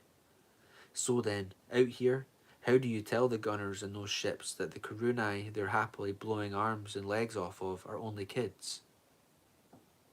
Does that justify what happens to the Bulawayo children? The ones who don't stay in the cities? I asked him. The Karunai aren't firing down at random from a gunship. What's your excuse? We don't need an excuse, he said. We don't murder kids. We're the good guys. Good guys, I echoed. I could not keep a bitter edge from my voice. The holographic images shown to Yoda and me in Palpatine's office are never far beneath the surface of my mind. I have seen what's left behind when your good guys are done with a jungle prospect or outpost, I told him. That's why I'm here. Sure it is. Huh. Let me share something with you, huh? Changeable as a summer storm, Nick's anger had blown away between one eye blink and the next. He gave me a look of amused pity. I've been waiting for days for you to bring that up. What? You Jedi and your secrets and all that Tusker poop. You think nobody else can keep their chip cards close to their chest? He rolled his eyes and waggled his fingers near his face. Oh, look, I'm a Jedi. I know things too dangerous for ordinary mortals. Careful. If you don't stand back, I might tell you something beings were not meant to know. It has occurred to me, on reflection, that Nick Rostu can be regarded as a test of my moral conviction. A Jedi might conceivably fall to the dark from the simple desire to smack the snot out of him. At the time, I managed to restrain myself and even to maintain a civil tone, while Nick revealed that he knew all about the jungle massacre and the data wafer. It wasn't easy. He told me that not only had he been there, at the very scene Yoda and I had viewed in Palpatine's office, he had been in the company of Depa and Carvaster when they'd thought the whole scheme up. He had helped them dress the scene, and later it was Nick himself who had tipped off Republic intelligence. Even now, hours later, it's hard for me to put into words how that made me feel. Disorientated, certainly, almost dizzy, disbelieving, betrayed. I have been carrying those images like a wound. They've festered in my mind. So inflamed and painful, I've had to cushion them in layers of denial. Pain like that makes a wound precious. When the slightest touch is agony, one must keep the wound so protected, so sequestered, that it becomes an object of reverence, sacred. But Nick told the story like it had been some kind of practical joke. I find now another word for how I felt, for how I feel. angry. This too makes meditation difficult and risky. It is as well that Nick left on Galfra some hours ago. Perhaps before he returns, if he returns, I will have found a place in my mind to put these things he shared with me, where they will no longer whisper violence behind my heart. The whole massacre was staged, not fake. The bodies were real, the death was real, but it was a setup. It was a practical joke on me. Depa wanted me here. That's what this has been about, from the beginning. That data wafer wasn't a frame, and it wasn't a confession. It was a lure. She wanted to draw me from Coruscant, bring me to Harun Kal, and drop me into this nightmare jungle. Many of the corpses were indeed jungle prospectors, Nick told me. Jups. When they're not harvesting the jungle, act as irregulars for the Balawe militia. They are vastly more dangerous than the gunships and the detector satellites and all the Dokas and droid starfighters and armies of the separatists put together. They know the jungle. They live in it. They use it. They are more ruthless than the ULF. The rest of the corpses is that staged little scene. They were Karun prisoners, captured by the Jups, captured and tortured and maltreated beyond my ability to describe. When the ULF caught up, the first thing the Balawi did was execute the few prisoners who were still alive. Nick tells me that none of them escaped, none of the prisoners, and none of the Jups. The children were Karunai. This Carvaster, what kind of man must he be? Nick told me it was Carvaster who nailed that data wafer into the dead woman's mouth with brass vine thorns. Nick told me it was Carvaster who persuaded the ULF to leave the corpses in the jungle, to make the scene so gruesome that I'd be sure to come here to investigate, to leave dead children, their own dead children. To the jacunas and the screw maggots and the black stinking carrion flies, so full of blood they can only waddle across rotting flesh. Stop, I have to stop. Stop talking about this. Stop thinking about it. I can't. This isn't. Nothing in this world can be trusted. What you see is not related to what you get. I don't seem to be able to comprehend any of it, but I'm learning. I'm changing. The more I change, the more I understand. That's what frightens me. I shudder to think what will happen when I really begin to understand this place. By the time I finally get it, who will I be? I'm afraid that the man I was would despise the man I am becoming. I have a terrible dread that this transformation is exactly what Depa had in mind when she decided to draw me here. Dude, this is good stuff.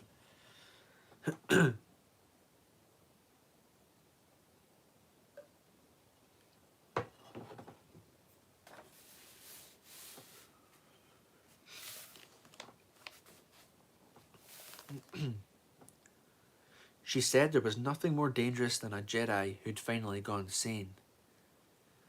I think she is dangerous. I'm afraid she wants me to become dangerous too. I need to change think about something other than. Because I asked Nick about her, I couldn't help myself. Hope blossomed along with my anger. If the hollow was a setup, maybe what she'd said was no more than atmosphere, local colour, something. Despite my determination to hold myself unbiased until I could see her, speak with her, feel her essence in the Force.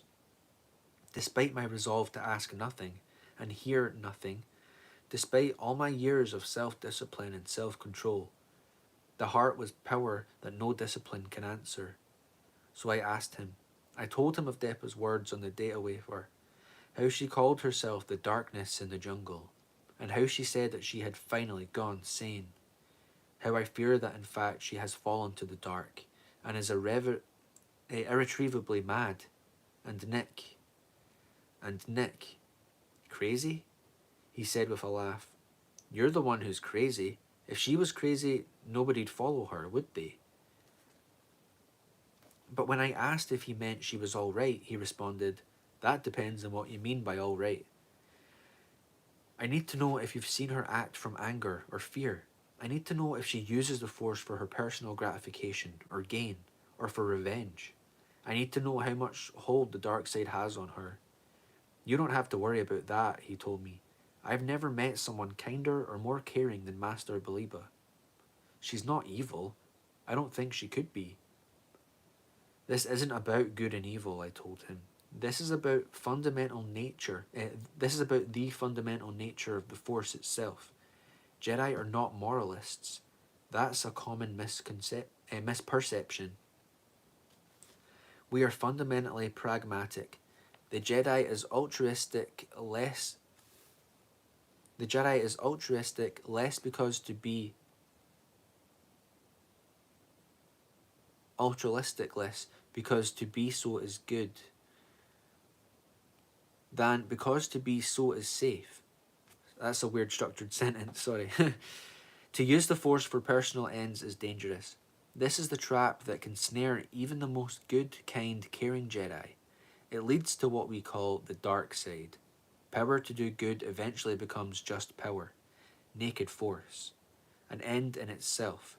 It is a form of madness to which Jedi are peculiarly susceptible. Nick answered with a shrug. Who knows the real reasons why anybody does anything? This was not a comforting response, and the rest of what he told me was worse. He says the words on that crystal are just how Depa talks now. He says she has nightmares. That screams from her tent tear through the camp. She says no one ever He says no one ever sees her eat. That she's wasting away as though something inside is instead eating her. He says she has headaches that painkillers cannot touch, and sometimes cannot leave her tent for days at a time. That when she walks outside in daylight, she binds her eyes, for she cannot bear the light of the sun. I am sorry I asked. I am sorry that Nick told me. I'm sorry that he did not lie. It is very un-Jedi to fear the truth. I'll continue the story. Putting experience into words is a gain in perspective, which I need, and it's a way to pass the hours of the night, which I also need. Even for a Jedi Master, accustomed to meditation and reflection, trained for it, there is such a thing as spending too much time alone with one's thoughts. Especially out here. With outpost settlements, this outpost settlement was built at the crest of a shoulder sloping down from the ridge. The ridge here isn't a razorback anymore, but rather a sine wave wall of volcanic mounds. The settlement stands on a green-splashed outcrop. To either side of this jungle-clutched vest of stone are blackened washes where lava occasionally flows down from a major caldera, which is about 600 meters above where I sit and record this. If you listen closely, you might hear the rumble. This microphone may not be sensitive enough. There, hear that? It's a ramping up for another eruption.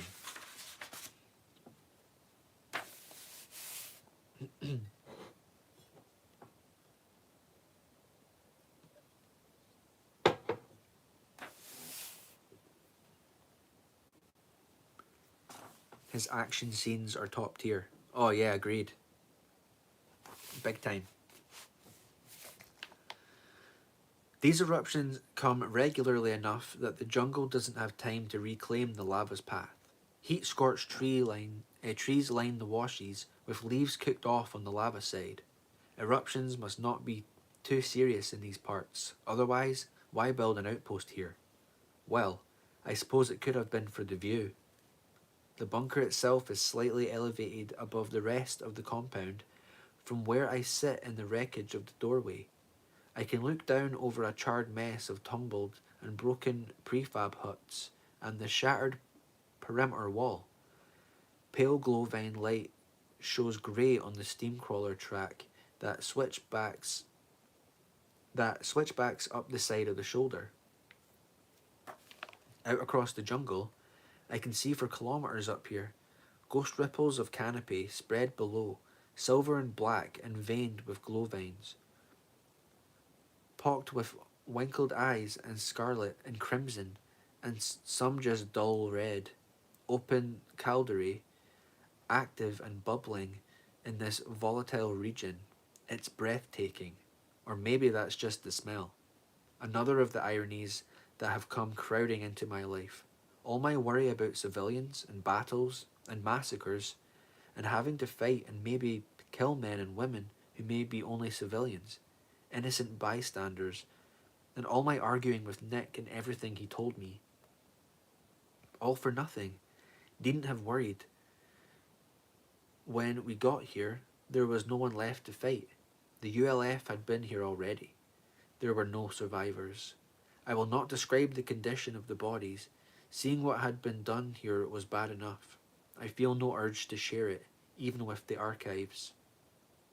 I will grant Nick this. The Balawi at this outpost had clearly been no innocent civilians. The Karunai had left the bodies draped with what must have been the most prized pieces of the Jup's jewellery, necklaces of human ears. Ugh. Karunai ears. Based on the limited scavenger damage of the low decomposition, Nick guessed that the ULF band who'd done this might have passed through here no more than 2 or 3 days before, and there were certain signs, things done to the bodies, and echoes in the force that don't seem to fade away, and a standing wave of power that suggests this had been the work of Carvaster himself. Carvaster's a nasty dude, huh? Shatterpoint has good pacing. Cheers, pause. I'll take credit for that.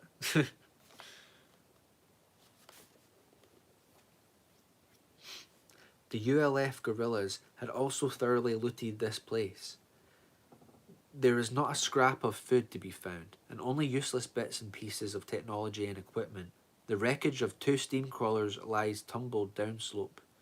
The comm gear is gone as well, of course, which is why I alone am here to watch over Besh and Chalk. When we found the comm gear gone, Nick's spirits collapsed. He seems to alternate despair with that manic cheerfulness of his, and it's not always easy to guess what will trigger either state. He let himself flop to the blood-stained ground and gave us up for dead. He returned to his mantra from the past. Bad luck, he muttered under his breath. Just bad luck. Despair is the herald of the dark side. I touched his shoulder. Luck, I told him softly, does not exist. Luck is only a word we use to describe our blindness to the subtle currents of the force.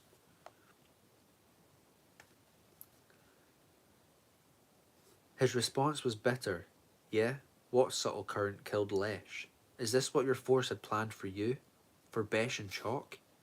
The Jedi say, I replied, that there are questions to which we can never have answers. We can only be answers. He asked me angrily what that was supposed to mean. I told him, I am neither a scientist nor a philosopher. I'm a Jedi. I don't have to explain reality. I just have to deal with it. That's what I'm doing. That's what you're avoiding. You have a Jedi power that can get all of us to Depa and Kar in a day, or 3. They're marching away from us. We can't catch up. That's reality, the only one there is. Is it? I let a thoughtful gaze rest on Galfra's broad back. She moves well through this jungle. I know that acts are not beasts of burden, but one man alone, she might be able to carry a great speed. Well, yeah, if I didn't have to worry about you guys. He stopped. His eyes narrowed. Not a chance. Not a chance, Windu. Drop it. I'll watch over them until you get back. I said drop it. I'm not leaving you here. It's not up to you. I stepped close to him. Nick had to bend his neck too close to look up into my eyes. I'm not arguing with you, Nick. I'm not asking you. This is not a discussion. It's a briefing. Nick is a stubborn young man, but he's not stupid. It didn't take him long to understand that until he met me, he didn't know what stubborn looked like. He managed to rig an improvised bareback pad for Galfra.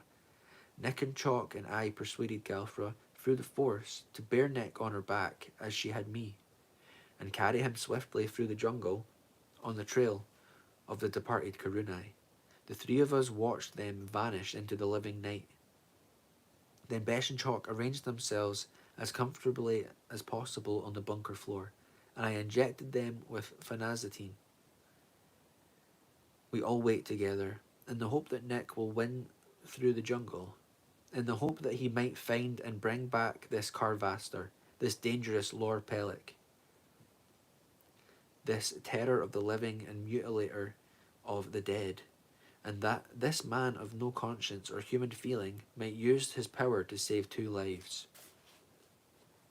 I wonder what Carvister will think when he arrives and finds what I have done to the scene of his victory. I have spent some hours between the time Nick left and the time I sat down here to record this entry, giving the dead a decent burial. Nick will no doubt laugh and make some snide remark about how little I understand, how naive and unready I am for a part in this war. He'll probably ask me if if burying these people makes them any less dead. I can only reply to this imagined scorn with a shrug. I didn't do it for them, I did it for me. I did it because this is the only way I have to express my reverence for the life that was torn from them, enemy or no. I did it because I don't want to be the kind of man who would leave someone like that, anyone. I sit here now knowing that Depa has passed within a few clicks of here, that she stood perhaps on this very spot, within the past 48 standard hours. No matter how deeply I reach into the force, how deeply I reach into the stone beneath the jungle around, I can feel nothing of her. I have felt nothing of her on this planet. All I feel is the jungle and the dark. I think of Lesh a lot. I keep seeing how he wreathed on the ground, twitching in convulsions, teeth clenched and eyes rolling, his whole body twisting with furious life. But the life that twisted him was not Lesh's. It was something that was eating him from the inside out. When I reached into the force for him, all I felt was the jungle and the dark. And then I think of Depa again. Perhaps I should listen more and think less. The eruption seems to be strengthening. The rumbling is loud as a Pelik Ba throughway, and tremors have begun to shake the stone floor. And rain has begun, as it often will, triggered by particulates in the smoke plume. Speaking of smoke, among the equipment looted by the ULF would have been, no doubt, breath masks. I may miss them more than anything else. I must have a care for my lungs. On this outcrop, I'm in little danger from lava, but the gases that roll downslope from such eruptions can be caustic, as well as smothering. Besh and Chalk will be safer than I. Perhaps I should risk a hibernation trance. No predator will reach us through the eruption. Predators need to breathe too. And that sounded like... Queer. Come, Harun Kal jungle predators mimic... It's queer. Some Harun Kal jungle predators mimic their prey's mating calls or cries of distress, to lure or to drive them. I wonder what kind of predator that one was. Something that preys on humans, it must be. That cry almost got me. Sounded exactly like a child's scream of terror. I mean exactly. And now this one. Oh no. That's basic. Those are screams. There are children out there. Ooh.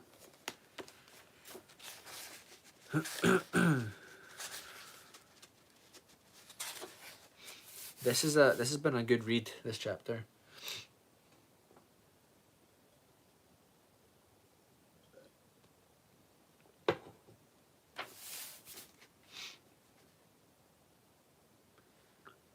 Mace pelted downslope, running half blind through rain and smoke and steam, navigating by ear, heading for the screams.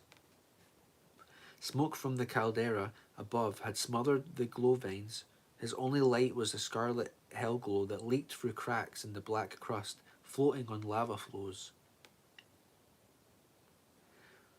Rain flashed to steam a meter above the washes. A swirling red-lit cloud turned the night to blood. Mace threw himself into the force, letting it carry him bounding from rock to branch to rock, flipping high over crevices, slipping past black-shadowed tree trunks and under low branches with millimeters to spare. The voices came intermittently, in between, through the downpour and the eruption and the hammering of his own heart. Mace heard a grinding of steel and stone, and the mechanical thunder of an engine pushed to the outer limits of his power. It was a steam crawler. It lay canted at a dangerous angle over a precipice, only a lip of rock preventing a fall into bottomless darkness. One track clanked on air, the other was buried in hardening lava. Lava doesn't behave as a liquid so much as a soft plastic. As it rolls downslope, it cools, and its piecemeal transition into solid rock can produce unpredictable changes in direction. It forms dams and blockages and self-building channels that can twist flows kilometers to either side, or even make them retreat and overflow an upstream channel. The immense vehicle must have been trying to climb the track to the outpost when one of the lava washes plugged, dammed itself, then diverted and swept the steam crawler off the track, down this rain-washed gully until it jammed against the lip of rock. The curl and roll of lava broke through black patches of crust around it. Scarlet slowly climbed the crawler's undercarriage. Though steam crawlers were low-tech, to reduce their vulnerability to the metal-eating fungi, they were far from primitive. A kilometre below the caldera, the lava flow didn't come close to the melting point of the advanced alloys that made up the steam crawler's armour and treads. But lava was filling in the gap below its flat undercarriage until the only real question was whether the rising lava would topple the steam crawler over the lip before enough heat conducted through through its armour to roast whoever was inside. But not everyone was inside. Mace skidded to a stop just a metre upslope of where the flow had cut the track. The lava had slashed through the dirt to bedrock, making the edge of the gully where Mace stood into an unstable cliff, 8 metres high. Above a sluggish river of molten stone, the steam crawler was a further 10 metres down to his right. Its immense headlamps threw a white glare into the steam and the rain. Mace could just barely make out two small forms huddled together on the highest point, the rear corner of the cabin's heavily canted roof. Another crawled through the yellow-lit oblong of an open-side hatch and joined them. 3 terrified children sobbed on the cabin roof. In the force, Mace could feel 2 more inside, one injured, in pain that was transforming into shock, the other unconscious. Mace could feel the desperate determination of the injured one to get the other out the open hatch before the crawler toppled. Because the injured one inside couldn't know that getting out the hatch wouldn't help any of them at all, they still faced a simple choice of dooms: over the precipice or into the lava. Dead either way. If, as some philosophers argued, there was a deeper purpose in the universe that the Jedi served, beyond their surface social function of preserving the peace of the Republic, if there was, in fact, a cosmic reason why Jedi existed, a reason why they were granted powers so far beyond the reach of other mortals, it must have had something to do with situations like this. Mace opened himself to the Force. He could hear Yoda's voice. Size matters not, which, Mace had always privately considered, was more true for Yoda than it was for any of his students. Yoda would probably just reach out, lift the steam crawler from the gully, and casually float it up the mountain to the outpost while croaking some enigmatic maxim about how even a volcano is as nothing compared to the power of the Force. Mace was much less confident in his own raw power. But he had other talents. 7 out of 10 visuals.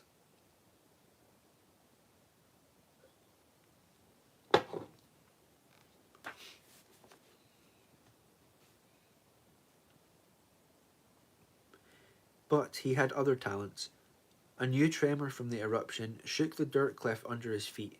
He felt it sag. Undercut by the river of lava, the shaking was the shaking was rapidly destroying the cliff's structural integrity. Any second now it would collapse, sending Mace down into the river, unless he did something first.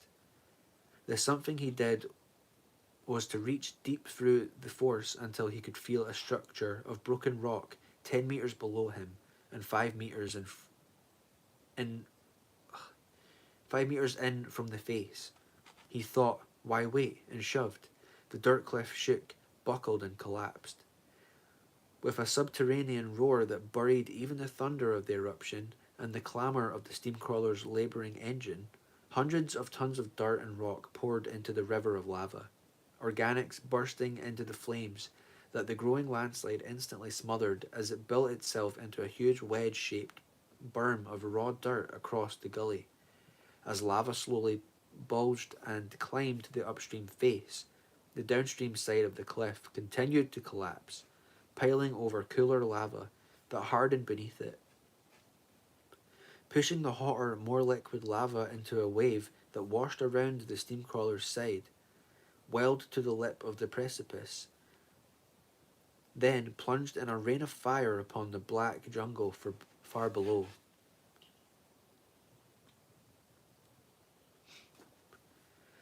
The landslide built into a wave of its own that filled in the gully as it rolled down toward the steamcrawler and the screaming, sobbing children, and on the very crest of that wave of dirt and rock, backpedaling furiously to keep from being sucked under by the landslide's roll, came Mace Windu.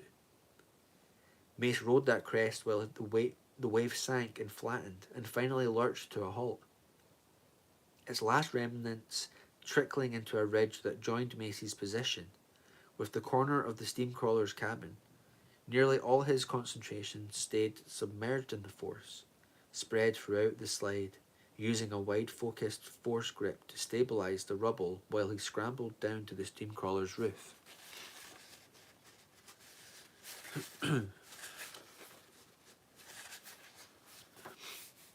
On the roof were two young boys, both about 6, and a girl of perhaps 8 standard years. They clung to each other, sobbing, terror-filled eyes staring through their tears.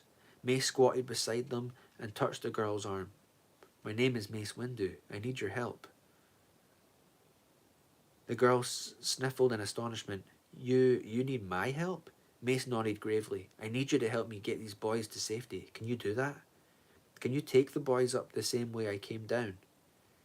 Climb right up the crest. It's not steep." I don't know, I'm afraid." Mace leaned close and spoke in her ear only a little louder than the hush of the rain. "Me too, but you have to act brave. Pretend, so you don't scare the little boys, okay?"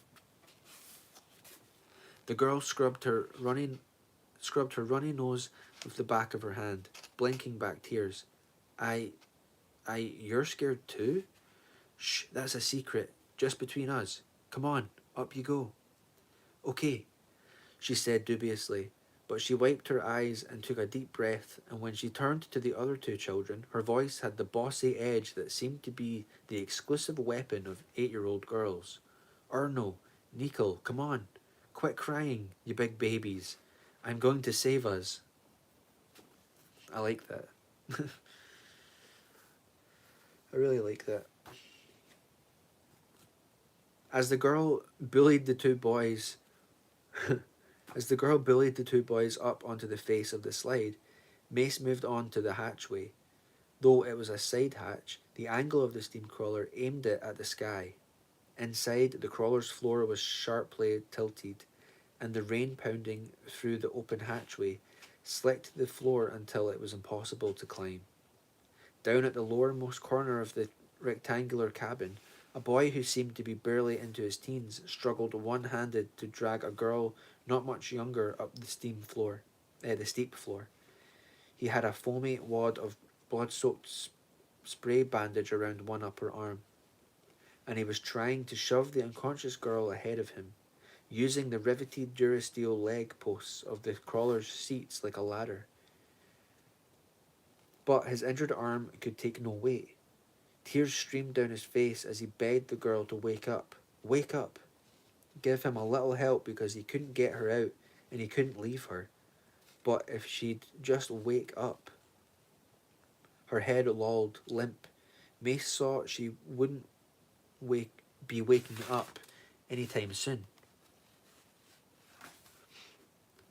He had an ugly scalp wound above. She had an ugly scalp wound above her hairline, and her fine golden hair was black and sticky with blood.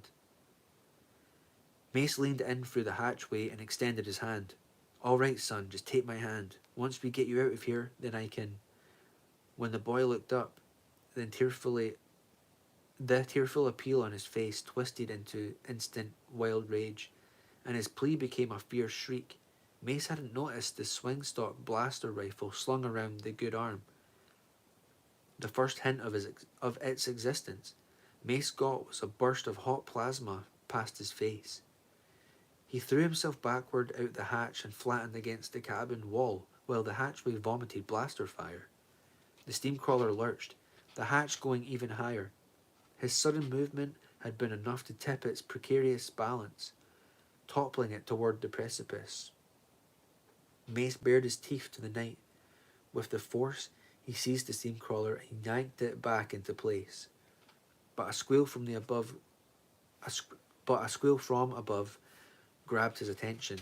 In seizing the crawler, he lost his force hold on the landslide, and the unstable mound of dirt and rock had begun to shift under the little girl and the two boys, sending them sliding down toward the lava. Is he going to have to choose which one he saves? Mace calmed his hammering heart and extended one hand. He had to close his eyes for a moment to reassert his control on the slide and stabilize it, but its shift had left it less solid than before. He could hold it for the minute or two it would take the girl and boys to reach the relative safety of the outcrop above, not much more. And now he could feel the crawler slowly tilting beneath him, leaning higher and higher toward the point of no return. From inside the cabin, he could hear the boy's terrified curses and his shrieks about "Kill all you fraggin' cornos." Fraggin' cornos. Mace's eyes drifted closed. This filthy war. The boy and the girl in the steam crawler were about to become casualties of the summertime war, because when the boy had looked up, he could not see that a Jedi Master had come to his rescue. He could see only a Karun.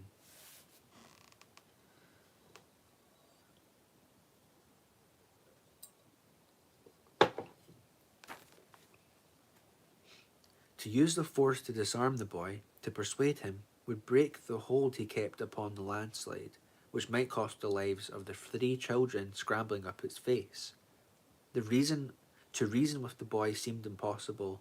The boy would know too much about what Balawi can expect at the hands of Karunai, and it would certainly take longer than they had.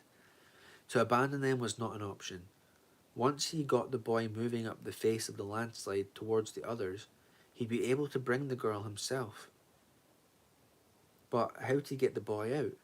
Mace spun the situation in his mind. He framed it as a fight for the lives of these 5 children, all of them. A fundamental principle of combat. Use what you're given. How you fight depends on whom you fight.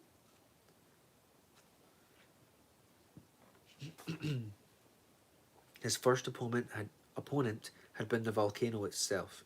He'd used the power of the volcano's weapon, the lava.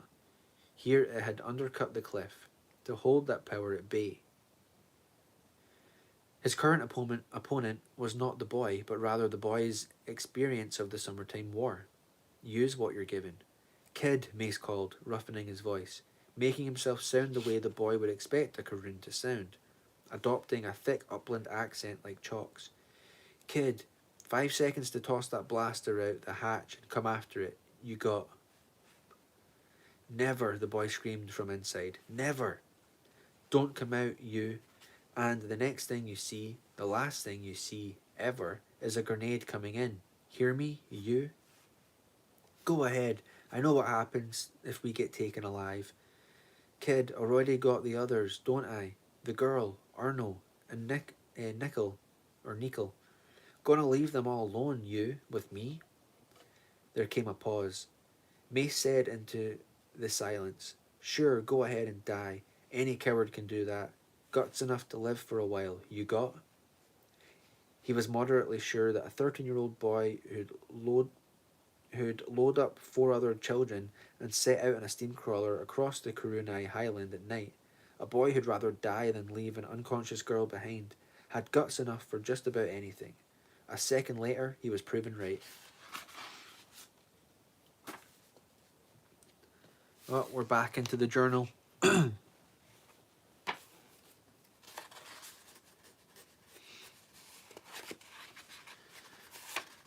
Getting there, folks. From the private journals of Mace Windu. From this doorway, I can see a spray of brilliant white flares. Headlamps of 3, no wait, 4 steam crawlers. Climbing the spine of the fold, heading for the broken track. Heading for us. Dawn will come in an hour. I hope we'll all live that long. The eruptions had subsided, and the rain was trailing off to an intermittent patter. We've shifted some things around in the bunker. The 3 younger children are curled up on scavenged blankets in the back, asleep. Besh and Chalk now lie near the thunderbolt, where I can keep an eye on them. I'm not at all sure that one of these children might not try to do them some harm. Terrell, a boy of 13 who seems to be their natural leader, is remarkably fierce, and he still does not entirely believe that I am not planning to torture all 5 of them to death. Yet, even on Harun Kal, boys are still boys. Every time he stops worrying about being tortured to death, he starts pestering me to let him fire the thunderbolt. I wonder what Nick would say about these civilians. Are they a myth? Are they a myth too? Now all my work in cleaning up this compound does not seem pointless. The children have been through enough tonight without having to see what had been done to the people who'd lived here, without having to see the kind of thing that was probably being done to people they know, at their outpost, possibly to even their parents. I can't consider such questions right now. Right now, all I seem to be able to do is stare past the twisted jags of Durasteel that once had been this bunker's door, watching the steam crawlers upward creep. I don't need any hints from the Force to have a bad feeling about this.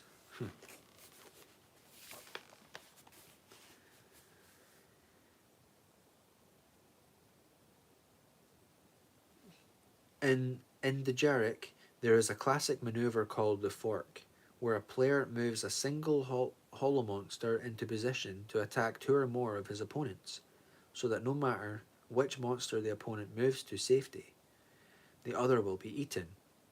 Caught in the Fork, one's only choice is which piece to lose. The word has come to symbolize situations where the only choice to be made is a choice of disasters. We are well and truly forked. I know who these steam crawlers are bringing. Jungle prospectors from the same outpost as the children, fleeing the same ULF guerrillas whose attack had forced the children away. Probably the same band that destroyed this outpost. I got the story from Terrell, these names, while I was tending to his broken arm and the girl's scalp wound. Their outpost had been the next one on this track, some 70 clicks to the north and east. They had come under attack by the ULF at dusk. Terrell's father had given him the task of gathering the other children and driving them to safety. They'd had no way to know that the ULF had been to this outpost first. Terrell's arm had been broken by either a bullet or a grenade fragment. He wasn't sure which. He told me proudly how he managed the dual stick controls of the steam crawler with only one hand, and how he had crashed into grassers as he broke through the Karoon skirmish line, and how he was pretty sure he'd managed to run down at least 5 or 6 fragging cornos.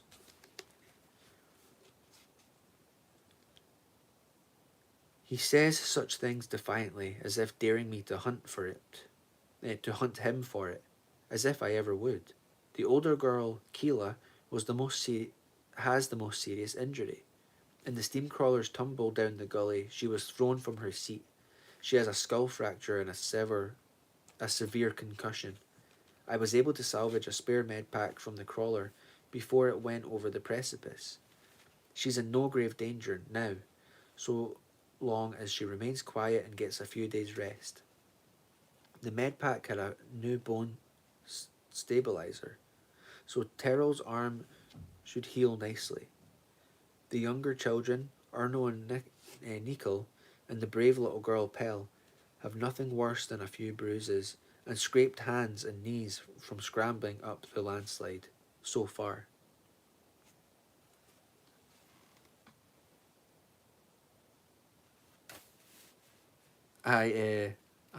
What was that pause? Days rest, not 5 minutes of rest. Yeah, exactly. Um, what's her face? Sabine Wren surviving that lightsaber stabbing after like a day in hospital. It happened to Starkiller though. Even Starkiller had to go through like a lot of what would you call that? He had to spend time healing for sure.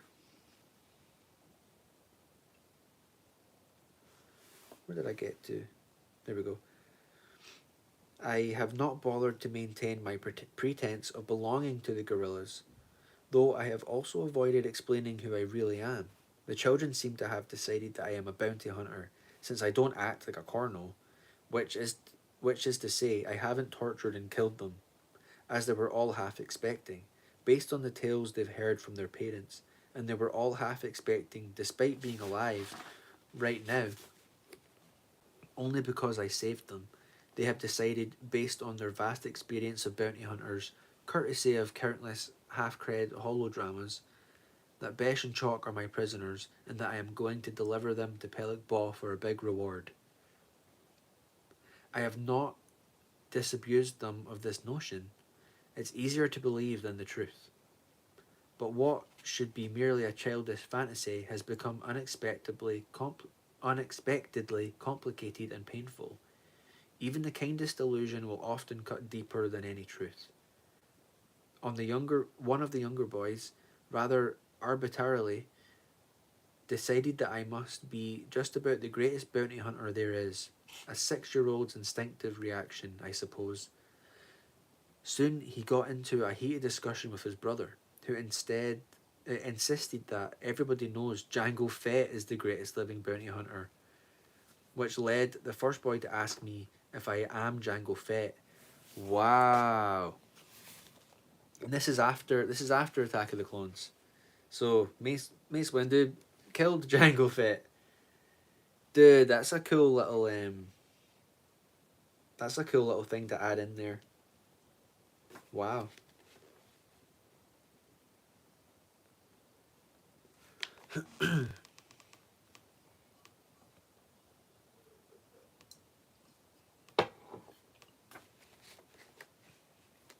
Oh, dude. Getting tired. Oh, we're almost there. One more page. Nice.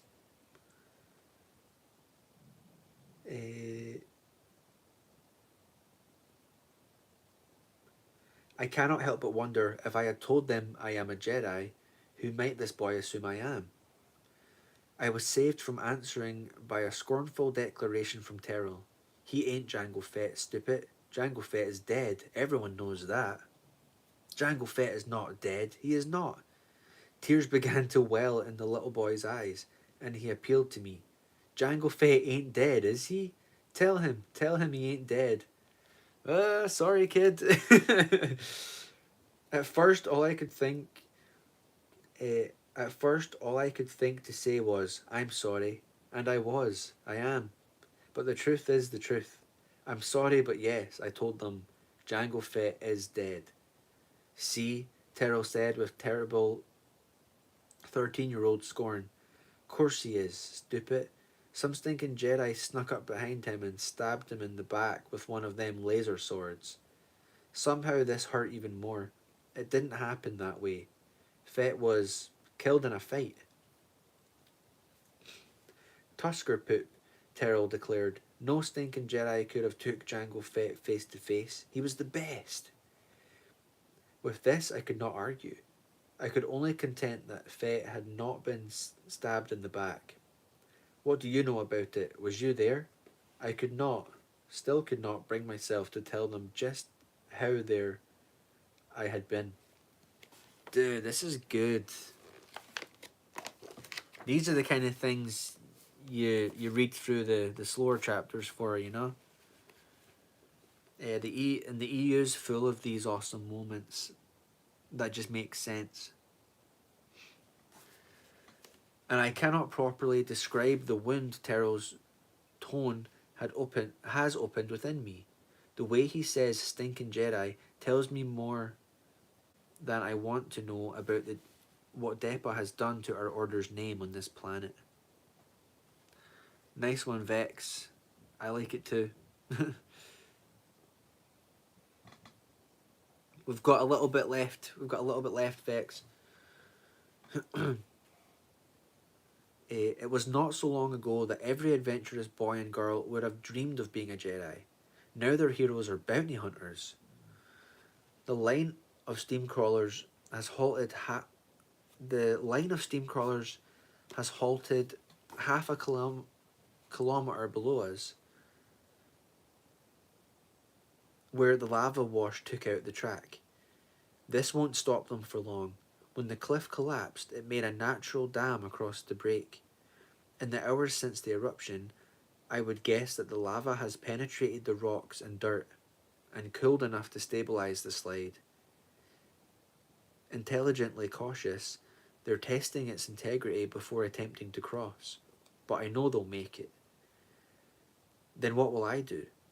It seems I have no choices left. Surrender is not an option. To save Besh and Chalk, not to mention myself, I'll have to hold the children hostage.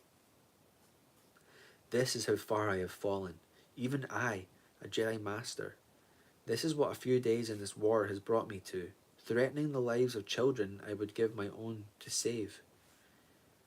And if these Balawi call my bluff,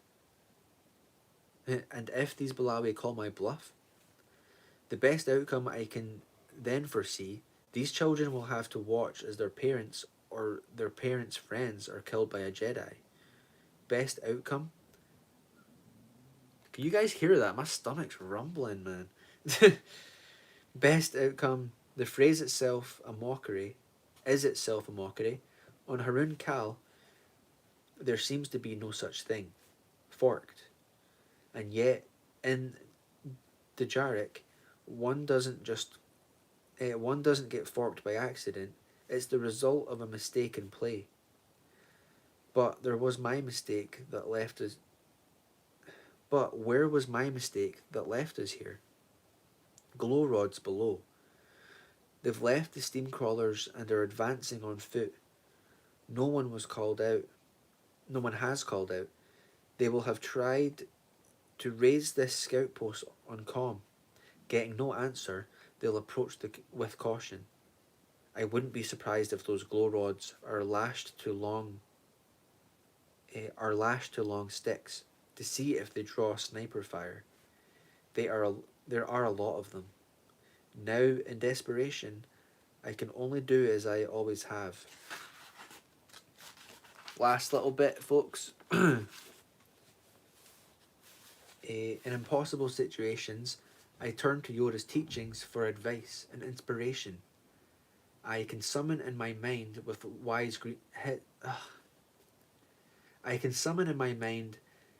Star Wars theories, right? Reading's difficult.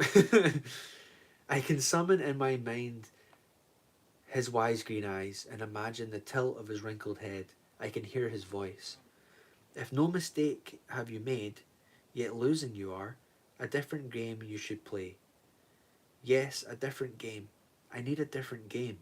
No, new rules, new objectives, and I need it in about 30 seconds. Terrell, Terrell, come up here, all of you. Pell, wake up the boys. We're going to play a game. The voice of a boy faintly. What kind of game? A new game. I just made it up. It's called Nobody Else Dies Today. Another boy's voice faintly. I was asleep.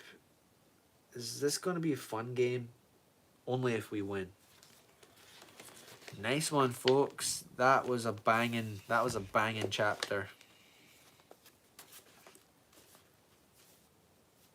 Next stream we're doing chapter 7. It's called Games in the Dark.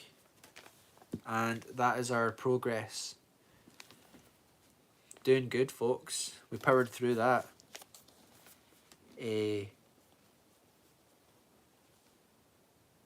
Aye, awesome. I didn't really name the stream this time because I was hoping to like read as much as I could, but I think a chapter's all I can manage. Aye. But wait, pause says Depa trained Kanan. That's the canon. Is that true? Is in Tales of the Jedi, the Disney one? Is that Depa Belieba that's Kanan's master? Let me know, because that is her, isn't it? It is.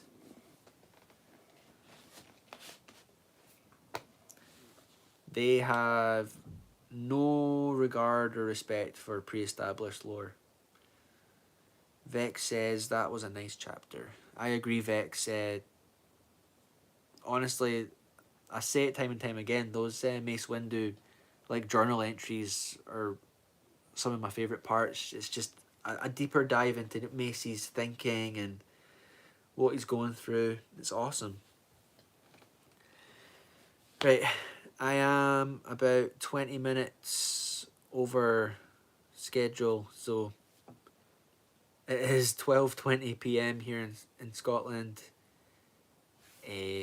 Thank you all for chilling with me, having a laugh, reading some EU, debunking ridiculous claims of plot holes in the prequels.